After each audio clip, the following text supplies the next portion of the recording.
सो ਜਿਹੜਾ ਤੁਸੀਂ mock test ਕੀਤਾ ਉਹਦੇ ਵਿੱਚ ਪੰਜਾਬ ਜੀਕੇ ਦੇ ਕੁਐਸਚਨਸ ਉਹਨਾਂ ਨੂੰ ਅੱਜ ਆਪਾਂ ਡਿਸਕਸ ਕਰਦੇ ਹਾਂ ਔਰ ਦੇਖਦੇ ਹਾਂ ਇਹਨਾਂ ਦੇ ਕੀ ਜਵਾਬ ਬਣਦੇ ਨੇ। ਹੁਣ ਪਹਿਲਾ ਕੁਐਸਚਨ ਜਿਹੜਾ ਤੁਹਾਡੇ ਕੋਲ ਹੈ ਦੈਟ ਇਜ਼ ਅਬਾਊਟ ਕਿ ਪੰਜਾਬ ਦੇ ਕਿੰਨੇ ਜ਼ਿਲ੍ਹੇ ਪਾਕਿਸਤਾਨ ਦੇ ਨਾਲ ਬਾਰਡਰ ਦੇ ਉੱਤੇ ਲੱਗਦੇ ਨੇ ਤੇ ਉਹਨਾਂ ਦਾ ਟੋਟਲ ਜਿਹੜਾ ਲੈਂਥ ਹੈਗੀ ਉਹ ਕਿੰਨੀ ਹੈਗੀ ਹੈ।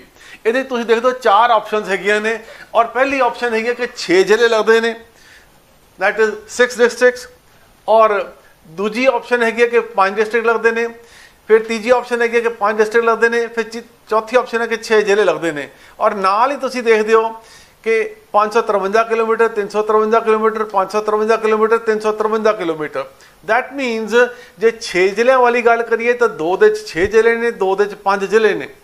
सो ਆਪਾਂ ਦੇਖੀਏ ਤੇ ਇਹਦਾ ਜਵਾਬ ਕੀ ਹੋਏਗਾ। ਤੁਸੀਂ ਜਵਾਬ ਕੀ ਦਿੱਤਾ ਹੋਏਗਾ ਤਾਂ ਉਹਨੂੰ ਨਾਲ ਆਪਣਾ ਚੈੱਕ ਕਰਿਓ ਕਿ ਕੀ ਜਵਾਬ ਬਣਦਾ ਹੈ। ਇਹ ਪੰਜਾਬ ਦਾ मैप है और तुसी देखते हो कि यह पाकिस्तान का इलाका है और यह पंजाब का बॉर्डर जिहड़ा सीगा ये लग रहा है इनू ये, ठीक है। सो पहला जिला किहड़ा लगदा पठानकोट 1 नंबर, दूजा नंबर गुरदासपुर, तीजा अमृतसर, चौथा तरनतारन, पंजवां फिरोजपुर ते 6वां फाजिलका।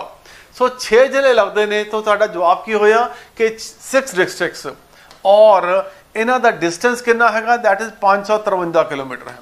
553 किलोमीटर है तो साडा जवाब किहड़ा होएगा पहला जवाब होएगा। So that is the first option is the right answer. हुण आपां अगला क्वेश्चन देखते हैं। अगले क्वेश्चन है कि पंजाब सरकार has started a drive to motivate farmers to shift to direct seeding of rice. Direct seeding of rice normally असीं देखते हैं कि पहला जदों असीं जीरी लगाउणी होवे तो उहनूं पहलां असीं ट्रांसप्लांट ਪਹਿਲਾਂ ਉਹਨੂੰ ਅਸੀਂ ਖੇਤਾਂ ਦੇ ਵਿੱਚ ਨਰਸਰੀ ਪਨੀਰੀ ਲਗਾਉਂਦੇ ਹਾਂ ਤਾਂ ਪਨੀਰੀ ਤੋਂ ਬਾਅਦ ਜਿਹੜਾ ਸੀਗਾ ਉਹਨੂੰ ਫਿਰ ਬਾਅਦ ਵਿੱਚ ਅਸੀਂ ਉਹਨੂੰ ਦੁਬਾਰਾ ਟਰਾਂਸਪਲਾਂਟ ਕਰਦੇ ਹਾਂ। ਪਰ ਇਹ ਡਾਇਰੈਕਟ ਸੀਡਿੰਗ ਆਫ ਰਾਈਸ ਕੀ ਹੈਗੀ ਕਿ ਸਿੱਧੇ ਹੀ ਜੀਰੀ ਬੀਜ ਦਿੱਤੀ ਜਾਵੇ ਔਰ ਜਿਹੜਾ ਟਰਾਂਸਪਲਾਂਟੇਸ਼ਨ ਵਾਲਾ ਕੰਮ ਹੈ ਉਸ ਚੀਜ਼ ਨੂੰ ਅਵੋਇਡ ਕੀਤਾ ਜਾਵੇ ਕਿਉਂਕਿ ਉਹ ਟਰਾਂਸਪਲਾਂਟੇਸ਼ਨ ਦੇ ਵੇਲੇ ਕੀ ਹੁੰਦਾ ਕਿ ਪਹਿਲਾਂ ਪਾਣੀ ਨੂੰ पूरा मिट्टी ਨੂੰ ਕੱਦੂ ਕੀਤਾ ਜਾਂਦਾ। ਆਪਾਂ ਤੁਸੀਂ ਸਮਝਦੇ ਹੋਗੇ ਉਹਨੂੰ ਕੱਦੂ ਕਿਵੇਂ ਕਰਨਾ ਉਹ ਕਿ ਮਿੱਟੀ ਨੂੰ ਬਿਲਕੁਲ ਇਸ ਤਰੀਕੇ ਨਾਲ ਗਾਰਾ ਕਰ ਦਿੱਤਾ ਜਾਂਦਾ ਕਿ ਪਾਣੀ ਉਹਦੇ 'ਚ ਖੜਾ ਹੋਣਾ ਸ਼ੁਰੂ ਹੋ ਜਾਏ ਔਰ ਕਿਉਂਕਿ ਜੀਰੀ ਨੂੰ ਪਾਣੀ ਬਹੁਤ ਚਾਹੀਦਾ ਹੁੰਦਾ ਇਸ ਕਰਕੇ ਜਿਹੜਾ ਸੀਗਾ ਉਹ ਟਰਾਂਸਪਲਾਂਟੇਸ਼ਨ ਮੈਥਡ ਉਹਨੂੰ ਯੂਜ਼ ਕੀਤਾ ਜਾਂਦਾ ਸੀਗਾ। ਪਰ ਇੱਥੇ ਕਿਹੜਾ ਡਾਇਰੈਕਟ ਸੀਡਿੰਗ ਆਫ ਰਾਈਸ ਹੋਏਗੀ। ਸੋ ਡਾਇਰੈਕਟ ਸੀਡਿੰਗ ਆਫ ਰਾਈਸ ਕੀ ਹੈਗਾ ਕਿ ਸਿੱਧੀ ਜੀਰੀ ਬੀਜ ਦਿੱਤੀ ਜਾਏਗੀ ਉਹਦੀ ਟਰਾਂਸਪਲਾਂਟੇਸ਼ਨ ਨਹੀਂ ਹੋਏਗੀ।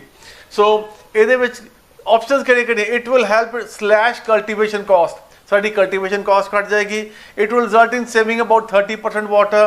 It will help in saving the crop from birds and rats.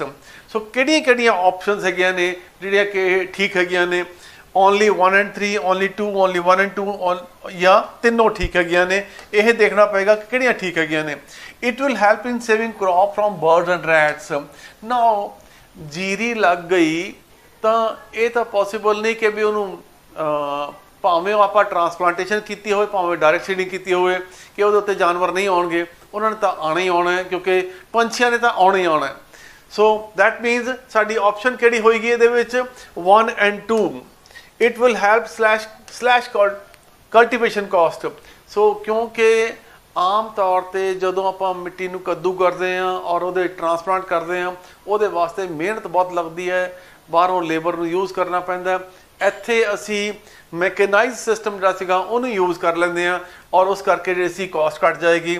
It will result in saving of water ਔਰ ਪਾਣੀ ਦੀ ਜਿਹੜੀ ਸੀਗੀ ਖਪਤ ਉਹ ਵੀ ਘਟੇਗੀ। ਔਰ ਤੁਸੀਂ ਜਾਣਦੇ ਹੋ ਕਿ 1 ਕਿਲੋ ਜੀਰੀ ਵਾਸਤੇ ਤਕਰੀਬਨ 5000 ਕਿਲੋ ਪਾਣੀ ਲੱਗਦਾ ਹੈ। ਹੈਰਾਨੀ ਹੁੰਦੀ ਹੋਏਗੀ ਤੁਹਾਨੂੰ ਪਰ ਜਦੋਂ ਅਸੀਂ 1 ਕਿਲੋ ਜੀਰੀ ਵੇਚਦੇ ਹਾਂ ਤਾਂ 5000 ਕਿਲੋ ਪਾਣੀ ਨਾਲ ਹੜਦਾ ਹੈ। ਇਸ ਚੀਜ਼ ਨੂੰ ਸਾਨੂੰ ਪਤਾ ਹੋਣਾ ਚਾਹੀਦਾ ਹੈ। ਇਸੇ ਕਰਕੇ ਸਰਕਾਰਾਂ ਪਿੱਛੇ ਲੱਗੀਆਂ ਹੋਈਆਂ ਨੇ। ਇਸੇ ਕਰਕੇ ਪੰਜਾਬ ਦਾ ਜਿਹੜਾ ਜ਼ਮੀਨ ਦਾ ਪਾਣੀ ਆ ਉਹ ਥੱਲੇ ਜਾ ਰਿਹਾ ਹੈ ਔਰ ਉਸੇ ਚੀਜ਼ ਨੂੰ ਰੋਕਣ ਵਾਸਤੇ ਜਿਹੜਾ ਅਸੀਂ ਡਾਇਰੈਕਟ ਸੀਡਿੰਗ ਆਫ ਰਾਈਸ ਹੈਗਾ ਉਸ ਚੀਜ਼ 'ਤੇ ਜ਼ੋਰ ਦਿੱਤਾ ਜਾ ਰਿਹਾ ਔਰ ਕ੍ਰੌਪ ਰੋਟੇਸ਼ਨ ਜਾਂ ਜਿਹੜਾ ਸੀਗਾ ਅਸੀਂ ਦੂਜੀਆਂ ਫਸਲਾਂ ਉਹਨਾਂ ਨੂੰ ਯੂਜ਼ ਕੀਤਾ ਜਾਵੇ ਉਹਦੇ ਉੱਤੇ ਵੀ ਜ਼ੋਰ ਦਿੱਤਾ ਜਾ ਰਿਹਾ ਹੈ। ਸੋ ਸਾਡਾ ਆਪਸ਼ਨ ਕੀ ਹੋਏਗਾ only 1 and 2 of the 5 sects of Sikhism। ठीक है जी ये तुसीं जानते ही हो कि सिखां दे विच 5 तख्त ने। ठीक है जी अकाल तख्त हो गया, अकाल तख्त साहब हो गए अपने ਅੰਮ੍ਰਿਤਸਰ ਦੇ ਵਿੱਚ, फिर दूजे तख्त हो गए अपने आनंदपुर साहब दे विच केसगढ़ साहब, फिर तीजे दमदमा साहब तख्त हो गए, एक पटना साहब हो गए ते एक हजूर साहब हो गए। सो क्वेश्चन की है, इन्हां विचों how many are associated with Guru Nanak Dev ji? गुरु नानक देव जी नाल किन्ने एसोसीएटेड ने? ये पंज तख्त दे विचों किन्ने एसोसीएटेड ने? सो इसका जवाब की हैगा कि इन्हां विचों कोई भी एसोसीएटेड नहीं, क्योंकि पटना साहब ये गुरु गोबिंद सिंह जी नाल एसोसीएटेड है। फिर थोड़ा जड़ा अमृतसर अकाल तख्त है ये गुरु हरगोबिंद सिंह नाल एसोसीएटेड है। आनंदपुर साहब वाला तख्त ये गुरु गोबिंद सिंह नाल एसोसीएटेड है। हजूर साहब वाला ये भी गुरु गोबिंद सिंह जी नाल एसोसीएटेड है। दमदमा साहब ये भी गुरु गोबिंद सिंह जी नाल एसोसीएटेड है। सो इस तरीके नाल तुसीं देखोगे कि पटना साहब, केसगढ़, हजूर साहब ते दमदमा साहब ये चार तख्त ने जिहड़े कि गुरु गोबिंद सिंह जी नाल एसोसीएटेड ने। पंजवां तख्त गुरु हरगोबिंद जी का जिहड़ा है अकाल तख्त उन्हां नाल एसोसीएटेड है। तो साडा जवाब की होएगा? निल जवाब होएगा इत्थे। Punjab has been the leader in making procurement of wheat for central pool since the beginning of the process। ਜਦੋਂ ਤੋਂ wheat ਦੀ procurement ਸ਼ੁਰੂ ਹੋਈ ਹੈ, ਸੈਂਟਰਲ ਬੋਡੀਜ਼ ਨੇ ਸ਼ੁਰੂ ਕੀਤੀ ਹੈ, ਉਦੋਂ ਤੋਂ ਲੈ ਕੇ ਹੁਣ ਤੱਕ 2019-20 ਤੱਕ ਪੰਜਾਬ ਹਮੇਸ਼ਾ ਇੱਕ ਨੰਬਰ ਦੇ ਉੱਤੇ ਆਇਆ ਹੈ। दैट मीनस सब तो ज़्यादा वीट की प्रोडक्शन नहीं, प्रोक्योरमेंट सेंट्रल एजेंसी द्वारा, FCI द्वारा सब तो ज़्यादा कनक कित्थों खरीदी जाती है? पंजाब तो खरीदी जाती है।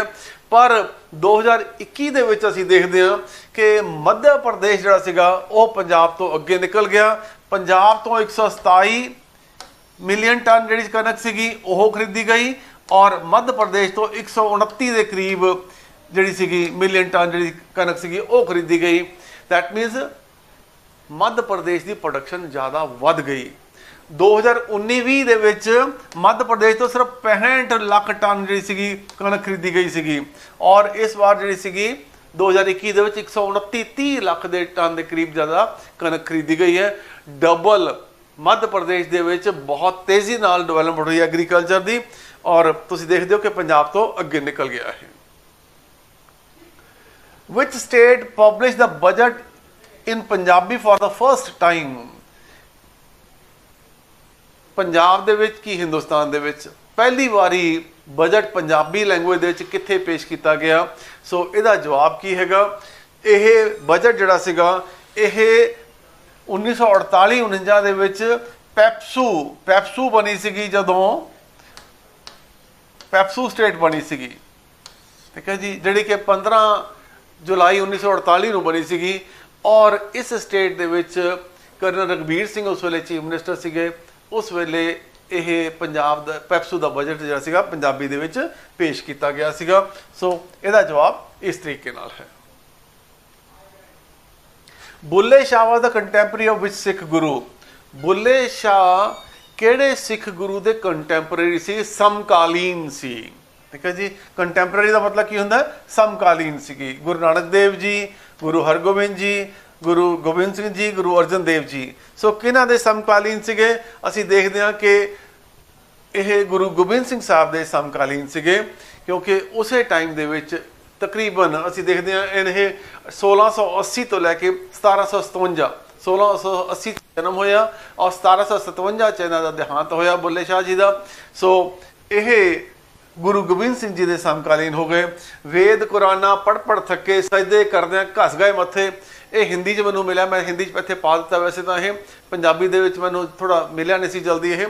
सो वेद पुराना पढ़ थके सजदे करदे घस गए मत्थे, ना रब तीरथ ना रब मक्के, जिस पाया तिस नूर अनवार, फूक मसला भन सुट लोटा, ना फड़ तस्बी कासा सोटा, आशक कहंदे दे दे होका, तर्क हलालों खा मरदार, उमर गई विच मसीती अंदर भरिया नाल पलीती, उमर गई विच मसीती, कि दैट मीनस सारी उम्र मसीह च बैठा रहा तू, अंदर भरिया नाल पलीती, अंदर तेरे कूड़ा भरिया होया, अंदर तेरे जिहड़ा सी हंकार भरिया होया, कदे नमाज तौहीद ना कीती, कदे तू नमाज जिहड़ा सीगा उहदा सत्कार नहीं किया, हुण की करना शोर पुकार, हुण रौला पा तू की करना है, इश्क भुलाया सजदा तेरा, हुण क्यों एवें पाया झेड़ा, बुला हुंदा चुप बथेरा इश्क करेंदा मारो मार, के बुला भावें जिहड़ा है उन्हें चुप करा दो, पर जिहड़ा इश्क है, ठीक है जी, ये क्योंकि ये रूहानी इश्क की गल करदा है, ये इंसान दा रब नाल प्यार दा जिहड़ा है चर्चा करदा है कि इश्क करेंदा मारो मार, इश्क दी नवीओ नवी बहार, कि ये जिहड़ा इश्क है रब दे नाल, इहदी अपनी बहार है, इहदी अपनी नवार है। सो ਇਹ ਕੁਐਸਚਨ ਜਿਹੜੇ ਆਪਾਂ ਕਰ ਰਹੇ ਹਾਂ, ਇਹ ਪੰਜਾਬ ਜੀਕੇ 'ਚ ਆਮ ਤੌਰ ਤੇ ਇਸ ਤਰ੍ਹਾਂ ਦੇ ਕੁਐਸਚਨ ਆਏ ਹੋਏ ਨੇ। ਔਰ ਇੱਕ ਕੁਐਸਚਨ ਤੁਸੀਂ ਦੇਖਦੇ ਹੋ ਪਿੱਛੇ ਪਟਵਾਰੀ ਦੇ ਵਿੱਚ ਆਇਆ ਸੀਗਾ ਕਿ ਕਾਫੀਆਂ ਕਿਹਨੇ ਸ਼ੁਰੂ ਕੀਤੀਆਂ ਸੀਗੀਆਂ, ਕਾਫੀਆਂ ਦਾ ਜਿਹੜਾ ਸਿਸਟਮ ਸੀਗਾ ਉਹ ਕਿਹਨੇ ਸ਼ੁਰੂ ਕੀਤਾ ਸੀਗਾ। ਆਮ ਤੌਰ ਤੇ ਅਸੀਂ ਮੰਨ ਕੇ ਚੱਲਦੇ ਹਾਂ ਬੁੱਲੇ ਸ਼ਾਹ, ਪਰ ਸ਼ਾਹ ਹੁਸੈਨ ਵਾਸ ਦਾ ਫਰਸਟ ਪੋਇਟ ਜਿਹਨੇ ਕਾਫੀਆਂ ਸ਼ੁਰੂ ਕੀਤੀਆਂ ਸੀਗੀਆਂ, ਕਿਉਂਕਿ ਇਹ PSS ਬੋਰਡ ਦੇ ਵਿੱਚ ਹੀ ਉਹਨਾਂ ਨੇ ਪਹਿਲਾਂ ਲਿਖਿਆ ਹੋਇਆ ਸੀਗਾ, ਕਿਤੇ ਬੁੱਲੇ ਸ਼ਾਹ ਦਾ ਆਨਸਰ ਦਿੱਤਾ ਹੋਇਆ ਸੀਗਾ, ਇਸ ਵਾਰ ਸ਼ਾਹ ਹੁਸੈਨ ਦਿੱਤਾ ਹੋਇਆ ਸੀਗਾ ਆਨਸਰ ਉਹਨਾਂ ਨੇ। So Shah Hussain is the right answer, ਕਿ ਕਾਫੀਆਂ ਦਾ ਸਿਸਟਮ ਸ਼ਾਹ ਹੁਸੈਨ ਨੇ ਸ਼ੁਰੂ ਕੀਤਾ ਸੀਗਾ। Who is the founder of modern Punjabi literature, modern Punjabi literature ਦੇ ਜਨਮਦਾਤਾ ਕੌਣ ਨੇ। ਸੋ ਜੇ ਆਪਾਂ ਗੱਲ ਕਰੀਏ ਕਿ ਪੰਜਾਬੀ ਲਿਟਰੇਚਰ ਕਿੱਥੋਂ ਸ਼ੁਰੂ ਹੁੰਦਾ ਹੈ, ਤਾਂ ਇਹ ਸ਼ੇਖ ਫਰੀਦ ਉਹਨਾਂ ਤੋਂ ਪੰਜਾਬੀ ਲਿਟਰੇਚਰ ਜਿਹੜਾ ਕਹਿ ਸਕਦੇ ਆਪਾਂ ਕਿ ਉੱਥੋਂ ਸ਼ੁਰੂ ਹੋਇਆ। ਉਹਨਾਂ ਨੇ ਪਹਿਲੀ ਵਾਰ ਪੰਜਾਬੀ ਦੇ ਵਿੱਚ ਜਿਹੜਾ ਸੀਗਾ ਆਪਣਾ ਸਜਦੇ ਲਿਖੇ ਸੀਗੇ। ਔਰ ਉਸ ਤੋਂ ਬਾਅਦ ਅਸੀਂ ਦੇਖਦੇ ਹਾਂ ਕਿ ਗੁਰੂ ਨਾਨਕ ਦੇਵ ਜੀ, ਔਰ ਉਸ ਤੋਂ ਬਾਅਦ ਜਿਹੜਾ ਸੀਗਾ ਪੰਜਾਬੀ ਦਾ ਪ੍ਰਚਾਰ ਹੋਰ ਹੋਣਾ ਸ਼ੁਰੂ ਹੋਇਆ। ਗੁਰੂ ਅੰਗਦ ਦੇਵ ਜੀ ਨੇ ਉਹਦੀ ਲਿਪੀ ਨੂੰ ਸਟੈਂਡਰਡਾਈਜ਼ ਕੀਤਾ। ਇਹ ਵੀ ਕਿਹਾ ਜਾਂਦਾ ਕਿ ਬਹੁਤ ਸਾਰੇ ਇਹਦੇ ਜਿਹੜੇ ਲਿਪੀ ਵਾਲੇ ਅੱਖਰ ਹੈਗੇ ਨੇ ਇਹ ਪਹਿਲਾਂ ਚੱਲ ਰਹੇ ਸੀਗੇ, ਪਰ ਗੁਰੂ ਅੰਗਦ ਦੇਵ ਜੀ ਮਹਾਰਾਜ ਨੇ ਇਹਨਾਂ ਨੂੰ ਜਿਹੜਾ ਸੀਗਾ ਸਟੈਂਡਰਡਾਈਜ਼ ਕੀਤਾ। ਔਰ ਉਸ ਤੋਂ ਬਾਅਦ ਜਿਹੜਾ ਸੀਗਾ ਗੁਰਮੁਖੀ ਲਿਪੀ ਜਿਹੜੀ ਸੀ ਉਹ ਡਿਵੈਲਪ ਹੋਈ। ਜ਼ੁਬਾਨ ਤੇ ਲਿਪੀ 'ਚ ਫਰਕ ਹੁੰਦਾ ਹੈ, ਇਸ ਚੀਜ਼ ਨੂੰ ਵੀ ਸਮਝ ਕੇ ਚੱਲਿਓ। ਤੁਸੀਂ ਆਮ ਤੌਰ 'ਤੇ ਤੁਸੀਂ ਦੇਖੋ ਕਿ ਜਦੋਂ YouTube 'ਤੇ ਕਈ ਗੱਲਾਂ ਦੇ ਜਵਾਬ ਦਿੰਦੇ ਹੋ, ਤੁਸੀਂ ਲਿਖਦੇ ਅੰਗਰੇਜ਼ੀ ਵਾਲੇ ਅੱਖਰ ਹੈਗੇ ਆਪਣੇ, ਪਰ ਤੁਹਾਡੀ ਜਿਹੜੀ ਲੈਂਗੁਏਜ ਹੈਗੀ ਉਹ ਪੰਜਾਬੀ ਹੁੰਦੀ ਹੈ। ਦੈਟ ਮੀਨਸ ਲਿਪੀ ਤੁਸੀਂ ਕਿਹੜੀ ਯੂਜ਼ ਕਰ ਰਹੇ ਹੋ, ਉਹ ਇੰਗਲਿਸ਼ ਜਾਂ ਲੈਟਿਨ ਵਾਲੀ ਯੂਜ਼ ਕਰ ਰਹੇ ਹੋ, ਪਰ ਲੈਂਗੁਏਜ ਤੁਹਾਡੀ ਕਿਹੜੀ ਆ, ਉਹ ਪੰਜਾਬੀ ਲੈਂਗੁਏਜ ਹੈ। ਸੋ ਲੈਂਗੁਏਜ ਔਰ ਦੂਜਾ ਕੀ ਹੋਇਆ ਤੁਹਾਡਾ ਇਹ ਲਿਪੀ, ਇਹਨਾਂ ਦੇ 'ਚ ਫਰਕ ਹੁੰਦਾ, ਸਕ੍ਰਿਪਟ 'ਚ ਫਰਕ ਹੁੰਦਾ ਉਹ। ਸੋ ਇਹਦੇ ਵਿੱਚ ਸਾਡਾ ਆਪਸ਼ਨ ਕਿਹੜੀ ਹੈ, ਭਾਈ ਵੀਰ ਸਿੰਘ, ਨਾਨਕ ਸਿੰਘ, ਅੰਮ੍ਰਿਤਾ ਪ੍ਰੀਤਮ, ਪ੍ਰੋਫੈਸਰ ਮੋਹਨ ਸਿੰਘ। ਸੋ ਸਭ ਤੋਂ ਪੁਰਾਣਾ ਜਿਹੜੇ ਸੀਗੇ ਨੇ ਭਾਈ ਵੀਰ ਸਿੰਘ ਜੀ, ਇਹਨਾਂ ਨੂੰ ਫਾਊਂਡਰ ਆਫ ਮਾਡਰਨ ਲਿਟਰੇਚਰ ਕਿਹਾ ਜਾਂਦਾ ਹੈ। ਇਹਨਾਂ ਦੀ ਕਿਤਾਬਾਂ ਬਾਬਾ ਨੌ ਸਿੰਘ, ਸੁੰਦਰੀ, ਕੰਬ ਦੀ ਕਲਾਈ ਔਰ ਚਮਤਕਾਰ, ਗੁਰੂ ਕਲਗੀਧਰ ਚਮਤਕਾਰ, ਗੁਰੂ ਨਾਨਕ ਚਮਤਕਾਰ, ਇਹ ਸਾਰੀਆਂ ਕਿਤਾਬਾਂ ਜਿਹੜੀਆਂ ਸੀਗੀਆਂ ਇਹ ਭਾਈ ਵੀਰ ਸਿੰਘ ਸਾਹਿਬ ਦੀਆਂ ਲਿਖੀਆਂ ਹੋਈਆਂ ਨੇ। ਔਰ ਬਹੁਤ ਮਸ਼ਹੂਰ, he was the poet, writer, philosopher also. ਔਰ ਤੁਹਾਨੂੰ ਇਹ ਵੀ ਪਤਾ ਹੋਣਾ ਚਾਹੀਦਾ he was the founder of Punjab and Sindh bank also. Punjab Sindh bank ਦੇ ਵੀ ਫਾਊਂਡਰ ਭਾਈ ਵੀਰ ਸਿੰਘ। ਇਹ 1908 23 ਜੂਨ 1908 ਨੂੰ ਇਹਨਾਂ ਨੇ ਇਹਦੀ ਨੀਂਹ ਰੱਖੀ ਸੀ। ਸੋ ਨਾਨਕ ਸਿੰਘ ਬਾਰੇ ਤੁਸੀਂ ਜਾਣਦੇ ਹੋ, ਇਹਨਾਂ ਦੇ ਬਹੁਤ ਮਸ਼ਹੂਰ ਨਾਵਲਕਾਰ ਸੀਗੇ ਇਹ। ਚਿੱਟਾ ਲਹੂ ਪਵਿੱਤਰ ਪਾਪੀ ਦੇ ਉੱਤੇ ਤਾਂ ਪਿਕਚਰ ਵੀ ਬਣੀ ਹੋਈ ਹੈ, ਹਿੰਦੀ ਪਿਕਚਰ ਬਣੀ ਹੋਈ ਹੈ ਪਵਿੱਤਰ ਪਾਪੀ, ਜਿਹੜੇ ਬਲਰਾਜ ਸਾਹਨੀ ਨੇ ਕੰਮ ਕੀਤਾ ਸੀਗਾ। ਅੰਮ੍ਰਿਤਾ ਪ੍ਰੀਤਮ ਤੁਸੀਂ ਜਾਣਦੇ ਹੋ ਕਿ ਇਹਨਾਂ ਨੂੰ ਵੀ ਅਵਾਰਡ ਮਿਲੇ ਹੋਏ ਨੇ। ਪ੍ਰੋਫੈਸਰ ਮੋਹਨ ਸਿੰਘ, ਇਹ ਵੀ ਬਹੁਤ ਮਸ਼ਹੂਰ ਪੰਜਾਬੀ ਦੇ ਪੋਇਟ ਹੋਏ ਨੇ। ਸੋ ਸਾਡੇ ਕੋਲ ਆਪਸ਼ਨ ਜਿਹੜੀ ਕੀ ਆ ਉਹ ਭਾਈ ਵੀਰ ਸਿੰਘ ਇੱਥੇ ਹੈ। ਮੁਗਲਸ ਕੰਟਰੋਲ ਦਾ ਰੀਜਨ ਆਫ ਪੰਜਾਬ। ਮੁਗਲਸ ਦੇਖੋ, ਮੁਗਲਸ ਜਦੋਂ ਆਪਾਂ ਮੁਗਲਸ ਦੀ ਗੱਲ ਕਰਦੇ ਹਾਂ ਤਾਂ ਇਹ ਬਾਬਰ ਤੋਂ ਸਿਸਟਮ ਸ਼ੁਰੂ ਹੁੰਦਾ ਹੈ। ਸੋ ਬਾਬਰ 1526 ਦੇ ਵਿੱਚ ਇੱਥੇ ਆ ਗਏ ਸੀਗੇ। ਸੋ ਦੈਟ ਮੀਨਸ ਸਾਡੀ ਆਪਸ਼ਨ ਜਿਹੜੀ ਇਹਨਾਂ 'ਚੋਂ ਇੱਥੇ ਬਣੇਗੀ 1526, ਕਿਉਂਕਿ ਹਿੰਦੁਸਤਾਨ 'ਚ ਜਦੋਂ ਵੀ ਕਦੇ ਅਟੈਕ ਹੋਇਆ ਤਾਂ ਸਭ ਤੋਂ ਪਹਿਲਾ ਇਲਾਕਾ ਕਿਹੜਾ ਕੰਟਰੋਲ ਦੇ ਵਿੱਚ ਆਇਆ, ਉਹ ਪੰਜਾਬ ਹੀ ਆਇਆ। ਕਿਉਂ? ਕਿਉਂਕਿ ਜਦੋਂ ਦਰਿਆ ਖੈਬਰ ਕ੍ਰਾਸ ਕਰਦੇ ਤਾਂ ਪੰਜਾਬ ਸ਼ੁਰੂ ਹੋ ਜਾਂਦਾ।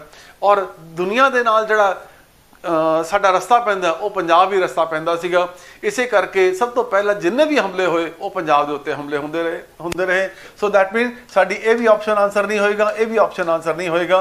1556 ਔਰ 1526 'ਚ ਫਰਕ ਕੀ ਹੈ ਵੀ ਤੁਹਾਨੂੰ ਯਾਦ ਹੋਣਾ ਚਾਹੀਦਾ। 1526 'ਚ ਪਹਿਲੀ ਪਾਣੀਪਤ ਦੀ ਲੜਾਈ ਹੋਈ ਸੀਗੀ ਔਰ 1556 ਦੇ ਵਿੱਚ ਦੂਜੀ ਪਾਣੀਪਤ ਦੀ ਲੜਾਈ ਹੋਈ ਸੀਗੀ, ਜਿਹੜੀ ਕਿ ਅਕਬਰ ਔਰ ਰਹਿਮੂ ਦੇ ਵਿੱਚ ਹੋਈ ਸੀਗੀ। ਪਹਿਲੀ 1526 ਦੇ ਵਿੱਚ ਬਾਬਰ ਔਰ ਲੋਧੀ ਦੇ ਵਿੱਚ ਹੋਈ, ਇਬਰਾਹਿਮ ਲੋਧੀ ਦੇ ਵਿੱਚ ਹੋਈ ਸੀ। ਔਰ 1739 ਦੇ ਵਿੱਚ ਨਾਦਰ ਸ਼ਾਹ ਨੇ ਹਿੰਦੁਸਤਾਨ ਤੇ ਕਬਜ਼ਾ ਕੀਤਾ ਸੀਗਾ। ਜਦੋਂ ਅਟੈਕ ਕੀਤਾ ਸੀਗਾ, ਜਦੋਂ ਉਹਨੇ ਹਿੰਦੁਸਤਾਨ ਦੇ ਉੱਤੇ ਅਟੈਕ ਕੀਤਾ ਸੀਗਾ ਤਾਂ ਪੰਜਾਬ ਨੂੰ ਉਹਨੇ ਪਰਸ਼ੀਆ ਦਾ ਹਿੱਸਾ ਬਣਾ ਲਿਆ ਸੀਗਾ। ਔਰ ਪਰਸ਼ੀਆ, ਉਸ ਤੋਂ ਬਾਅਦ ਅਸੀਂ ਦੇਖਦੇ ਹਾਂ ਕਿ ਨਾਦਰ ਸ਼ਾਹ ਦੀ ਮੌਤ ਹੋ ਗਈ। ਨਾਦਰ ਸ਼ਾਹ ਦੀ ਮੌਤ ਤੋਂ ਬਾਅਦ ਅਹਿਮਦ ਸ਼ਾਹ ਅਬਦਾਲੀ ਉਹਨੇ ਆਪਣਾ ਨਵਾਂ ਰਾਜ ਪਾਟ ਕਾਇਮ ਕੀਤਾ, ਕਿਉਂਕਿ ਨਾਦਰ ਸ਼ਾਹ ਤਾਂ ਪਰਸ਼ੀਆ ਦਾ ਰਾਜਾ ਸੀਗਾ। ਉਸ ਤੋਂ ਬਾਅਦ ਅਹਿਮਦ ਸ਼ਾਹ ਅਬਦਾਲੀ, ਜਿਹਨੂੰ ਕਿ ਅਸੀਂ ਜਿਹੜੇ ਅਫਗਾਨ ਲੋਕ ਨੇ ਉਹਨੂੰ ਅਫਗਾਨਿਸਤਾਨ ਦਾ ਜਿਹੜਾ ਸੀਗਾ ਪਿਤਾਮਾ ਮੰਨ ਕੇ ਚੱਲਦੇ ਨੇ ਉਹ, ਕਿਉਂਕਿ ਅਫਗਾਨਿਸਤਾਨ ਦੀ ਜਿਹੜੀ ਨੀਂਹ ਰੱਖੀ ਹੈ ਉਹ ਅਹਿਮਦ ਸ਼ਾਹ ਅਬਦਾਲੀ ਨੇ ਰੱਖੀ ਹੈ। ਸੋ ਅਹਿਮਦ ਸ਼ਾਹ ਅਬਦਾਲੀ ਜਿਹੜਾ ਸੀਗਾ, ਫਿਰ ਉਸ ਤੋਂ ਬਾਅਦ ਅਸੀਂ ਦੇਖਦੇ ਹਾਂ 1746-47 ਤੋਂ ਬਾਅਦ ਉਹਨੇ ਹਿੰਦੁਸਤਾਨ ਤੇ ਅਟੈਕ ਸ਼ੁਰੂ ਕਰ ਦਿੱਤੇ। ਸੋ ਅਸੀਂ ਇਹ ਦੇਖ ਕੇ ਮੰਨਦੇ ਹਾਂ ਕਿ 1739 ਤੱਕ ਮੁਗਲਾਂ ਦਾ ਰਾਜ ਸੀਗਾ। ਉਸ ਤੋਂ ਬਾਅਦ ਇੱਥੇ ਭਾਵੇਂ ਮੁਗਲਾਂ ਦੇ ਗਵਰਨਰ ਰਹੇ ਪਰ ਉਹ ਵੀ ਪਾਲਾ ਪਰਤਦੇ ਰਹੇ। ਕਦੇ ਉਹ ਅਬਦਾਲੀ ਨਾਲ ਮਿਲ ਜਾਂਦੇ ਸੀਗੇ ਤੇ ਕਦੇ ਉਹ ਇੱਥੇ ਦਿੱਲੀ ਸਮਰਾਟਾਂ ਮਿਲ ਜਾਂਦੇ ਸੀਗੇ। ਸੋ ਦੈਟ ਮੀਨਸ ਜਿਹੜਾ ਕਬਜ਼ਾ ਅਸਲ ਤੱਕ ਰਿਹਾ ਉਹ 1739 ਤੱਕ ਰਿਹਾ। ਸੋ ਸਾਡਾ ਆਪਸ਼ਨ ਕੀ ਹੋਏਗਾ ਇੱਥੇ ਵਿੱਚ, ਇਹ 1526 ਤੋਂ ਲੈ ਕੇ 1739। Which of the following is not a nose ornament? ਠੀਕ ਹੈ ਜੀ, ਨੱਥ। ਠੀਕ ਹੈ ਜੀ, ਤੁਸੀਂ ਜਾਣਦੇ ਹੋ ਕਿ ਨੱਕ ਵਿੱਚ ਜਿਹੜਾ ਸੀਗਾ ਅਸੀਂ ਨੱਥ ਪਾ ਦਿੰਦੇ ਹਾਂ। ਠੀਕ ਹੈ ਜੀ, ਉਹ ਦੈਟ ਇਜ਼ ਦਾ ਨੱਥ ਹੁੰਦੀ ਹੈ। ਠੀਕ ਹੈ ਜੀ, ਠੀਕ ਹੈ। ਸੋ ਇਹ ਨੱਥ ਹੋ ਗਈ। ਲੌਂਗ, ਠੀਕ ਹੈ ਜੀ, ਇਹ ਨੱਕ ਦੇ ਵਿੱਚ ਜਿਹੜਾ ਅਸੀਂ ਇੱਕ ਲੌਂਗ ਜਿਹਾ ਪਾ ਲੈਂਦੇ ਹਾਂ। ਇਹ ਫੁੰਮੀ। ਸੋ ਇਹ ਫੁੱਲੀ ਜਿਹੜੀ ਸੀਗੀ ਇਹ ਵੀ ਜਦੋਂ ਕਿ ਨੱਥ ਦੇ ਨਾਲ ਅਟੈਚ ਹੋ ਜਾਂਦੀ ਹੈ। ਫੁੰਮੀ ਜਿਹੜੀ ਸੀ ਇਹ ਕੰਨ ਵਿੱਚ ਇਹ ਪੈਂਦੀ ਹੈ। ਇਹ ਦੈਟ ਇਜ਼ ਇੱਕ ਬਾਲੀਆਂ ਦੀ ਤਰ੍ਹਾਂ ਹੁੰਦੀ ਹੈ ਜਿਹਦੇ ਵਿੱਚ ਇਸ ਤਰ੍ਹਾਂ ਧਾਗੇ ਟੰਗੇ ਹੁੰਦੇ ਨੇ, ਇਹਨੂੰ ਅਸੀਂ ਫੁੰਮਣੀ ਕਹਿੰਦੇ ਹਾਂ। ਸੋ ਫੁੰਮਣੀ is a ear ornament, not a nose ornament. On the basis of census 2011, ਠੀਕ ਹੈ ਜੀ, ਵੈਸੇ ਤਾਂ ਕੁਐਸਚਨ ਪੁਰਾਣਾ ਹੋ ਗਿਆ, ਹੁਣ ਨਵਾਂ ਸੈਂਸਸ ਆ ਜਾਣਾ ਚਾਹੀਦਾ ਹੈ ਬਹੁਤ ਜਲਦੀ। ਮੈਨੂੰ ਉਮੀਦ ਹੈ ਕਿ ਸੈਂਸਸ ਨਵਾਂ ਆਏਗਾ, ਪਰ ਫਿਰ ਵੀ ਹਾਲੇ ਤੱਕ ਕਿਉਂਕਿ ਉਹਨੂੰ ਵੀ 6-7 ਮਹੀਨੇ ਲੱਗਣਗੇ। ਇੱਕ ਕੁਐਸਚਨ ਪੰਜਾਬ ਦੇ ਜੀਕੇ ਦੇ ਵਿੱਚ ਇੱਥੋਂ ਆਉਣਾ ਹੀ ਆਉਣਾ ਹੁੰਦਾ, ਇੱਕ ਕੁਐਸਚਨ ਤੁਹਾਡਾ ornament ਚੋਂ ਆਉਣਾ ਹੀ ਆਉਣਾ ਹੁੰਦਾ। ਸੋ ਦੈਟ ਮੀਨਸ ਕਿ ਤੁਹਾਨੂੰ ਇਹਨਾਂ ਚੀਜ਼ਾਂ ਦਾ ਹਮੇਸ਼ਾ ਯਾਦ ਰਹਿਣਾ ਚਾਹੀਦਾ। On the basis of senses ਇਹ ਕਿਹੜੀ ਕਰੈਕਟ ਸਟੇਟਮੈਂਟ ਹੈਗੀ ਹੈ? Sex ratio in Punjab is 940, literacy in Punjab is 76.68, urbanization ratio in Punjab is 37.49, area under forest in Punjab is 20.64। Punjab ਦੇ ਵਿੱਚ ਫੋਰੈਸਟ ਏਰੀਆ ਤਾਂ 3% ਦੇ ਕਰੀਬ ਹੀ ਹੈ। ਆਫੀਸ਼ੀਅਲੀ ਪੰਜਾਬ ਦੀ ਸਾਈਡ 5.6 ਕਹਿ ਦਿੰਦੀ ਹੈ, ਪਰ ਐਕਚੁਅਲੀ 3% ਦੇ ਕਰੀਬ ਹੈ। ਸੋ ਦੈਟ ਮੀਨਸ ਸਾਡੀ ਇਹ ਆਪਸ਼ਨ ਤਾਂ ਕੱਟ ਹੀ ਜਾਏਗੀ ਹੈ। ਸੈਕਸ ਰੇਸ਼ੋ ਪੰਜਾਬ ਦੀ ਬਹੁਤ ਲੋ ਹੈਗੀ ਹੈ, 940 ਤੁਹਾਡੀ ਸੀਗੀ ਬਹੁਤ ਹਾਈ ਲੈਵਲ ਦੇ ਉੱਤੇ ਹੈ, ਇਹ ਵੀ ਨਹੀਂ ਹੋਏਗੀ। ਔਰ ਅਸੀਂ ਦੇਖਦੇ ਹਾਂ ਕਿ ਇਹ लिटरेसी 76.68% है और जी अर्बनाइजेशन है दैट इज़ 37.49% अर्बनाइजेशन है। दैट मीन कि साढ़े तकरीबन 38% जी आबादी हैगी है वो शहरों के रही है, 37.5% या 38% आप कह सकते हैं। कॉटन बेल्ट इज़ लोकेटेड, नरमा की बेल्ट केड़ी है? मालवा ही है, ये तो सारे जानते ही ने, दसन की जरूरत ही कोई नहीं। ये मालवा बेल्ट इज़ द जी सी ये नरमा आप कह देंगे आम तौर पर इनू, ये कॉटन बेल्ट है। At which place in Punjab region was the Ashoka inscriptions found? Ashoka तुसीं जानते हो कि अशोका द ग्रेट, चंद्रगुप्त मौर्य का पोता, ठीक है जी। सो ये पाटलीपुत्र का राजा और इहदा सम्राट जिहड़ा सीगा पंजाब तक और नीचे उज्जैन तक फैलिया होया सीगा। सो इहदी जिहड़ी सीगी इंस्क्रिप्शनस वो कित्थे कित्थे मिलदियां ने? वो तक्षशिला तक मिलदियां ने। तक्षशिला हुण पाकिस्तान दे विच है, ठीक है जी। सो इस इलाके तक जिहड़ा सीगा इन्हां दियां इंस्क्रिप्शनस मिलदियां ने।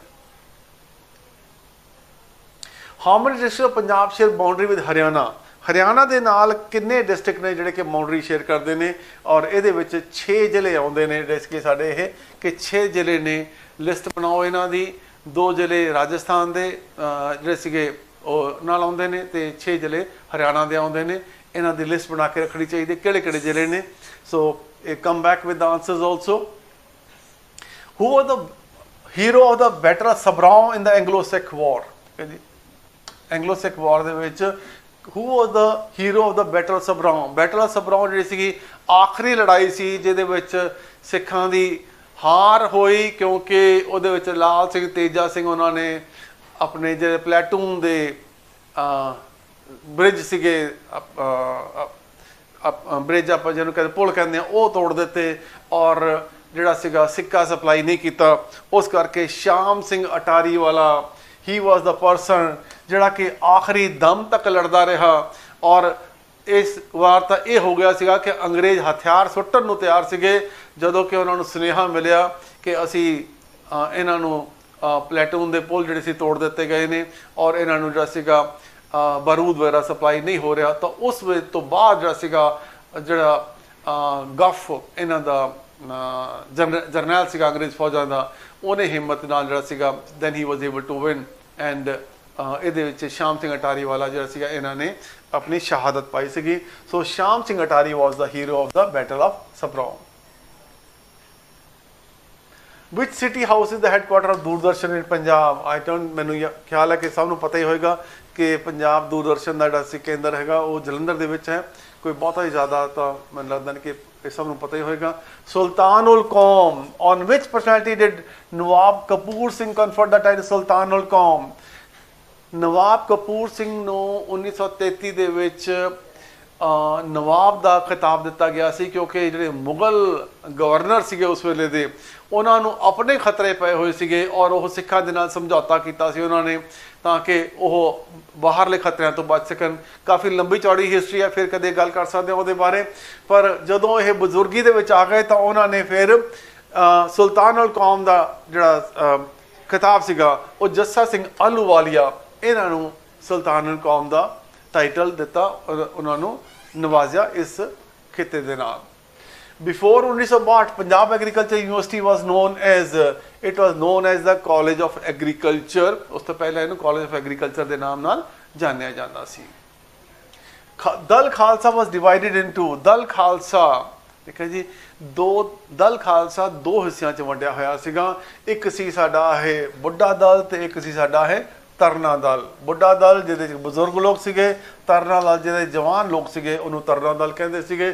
ਸੋ ਦਲ ਖਾਲਸਾ ਜਿਹੜਾ ਸੀਗਾ ਇਹ ਦੋ ਹਿੱਸਿਆਂ 'ਚ ਵੰਡਿਆ ਹੋਇਆ ਸੀਗਾ ਤਾਂ ਕਿ ਦੋ ਤਰੀਕੇ ਦੇ ਜਿਹੜੇ ਬਜ਼ੁਰਗਾਂ ਨੂੰ ਵੀ ਤੇ ਜਵਾਨਾਂ ਨੂੰ ਵੀ ਉਹਦੇ ਵਿੱਚ ਹਿੱਸਾ ਦਿੱਤਾ ਜਾਵੇ।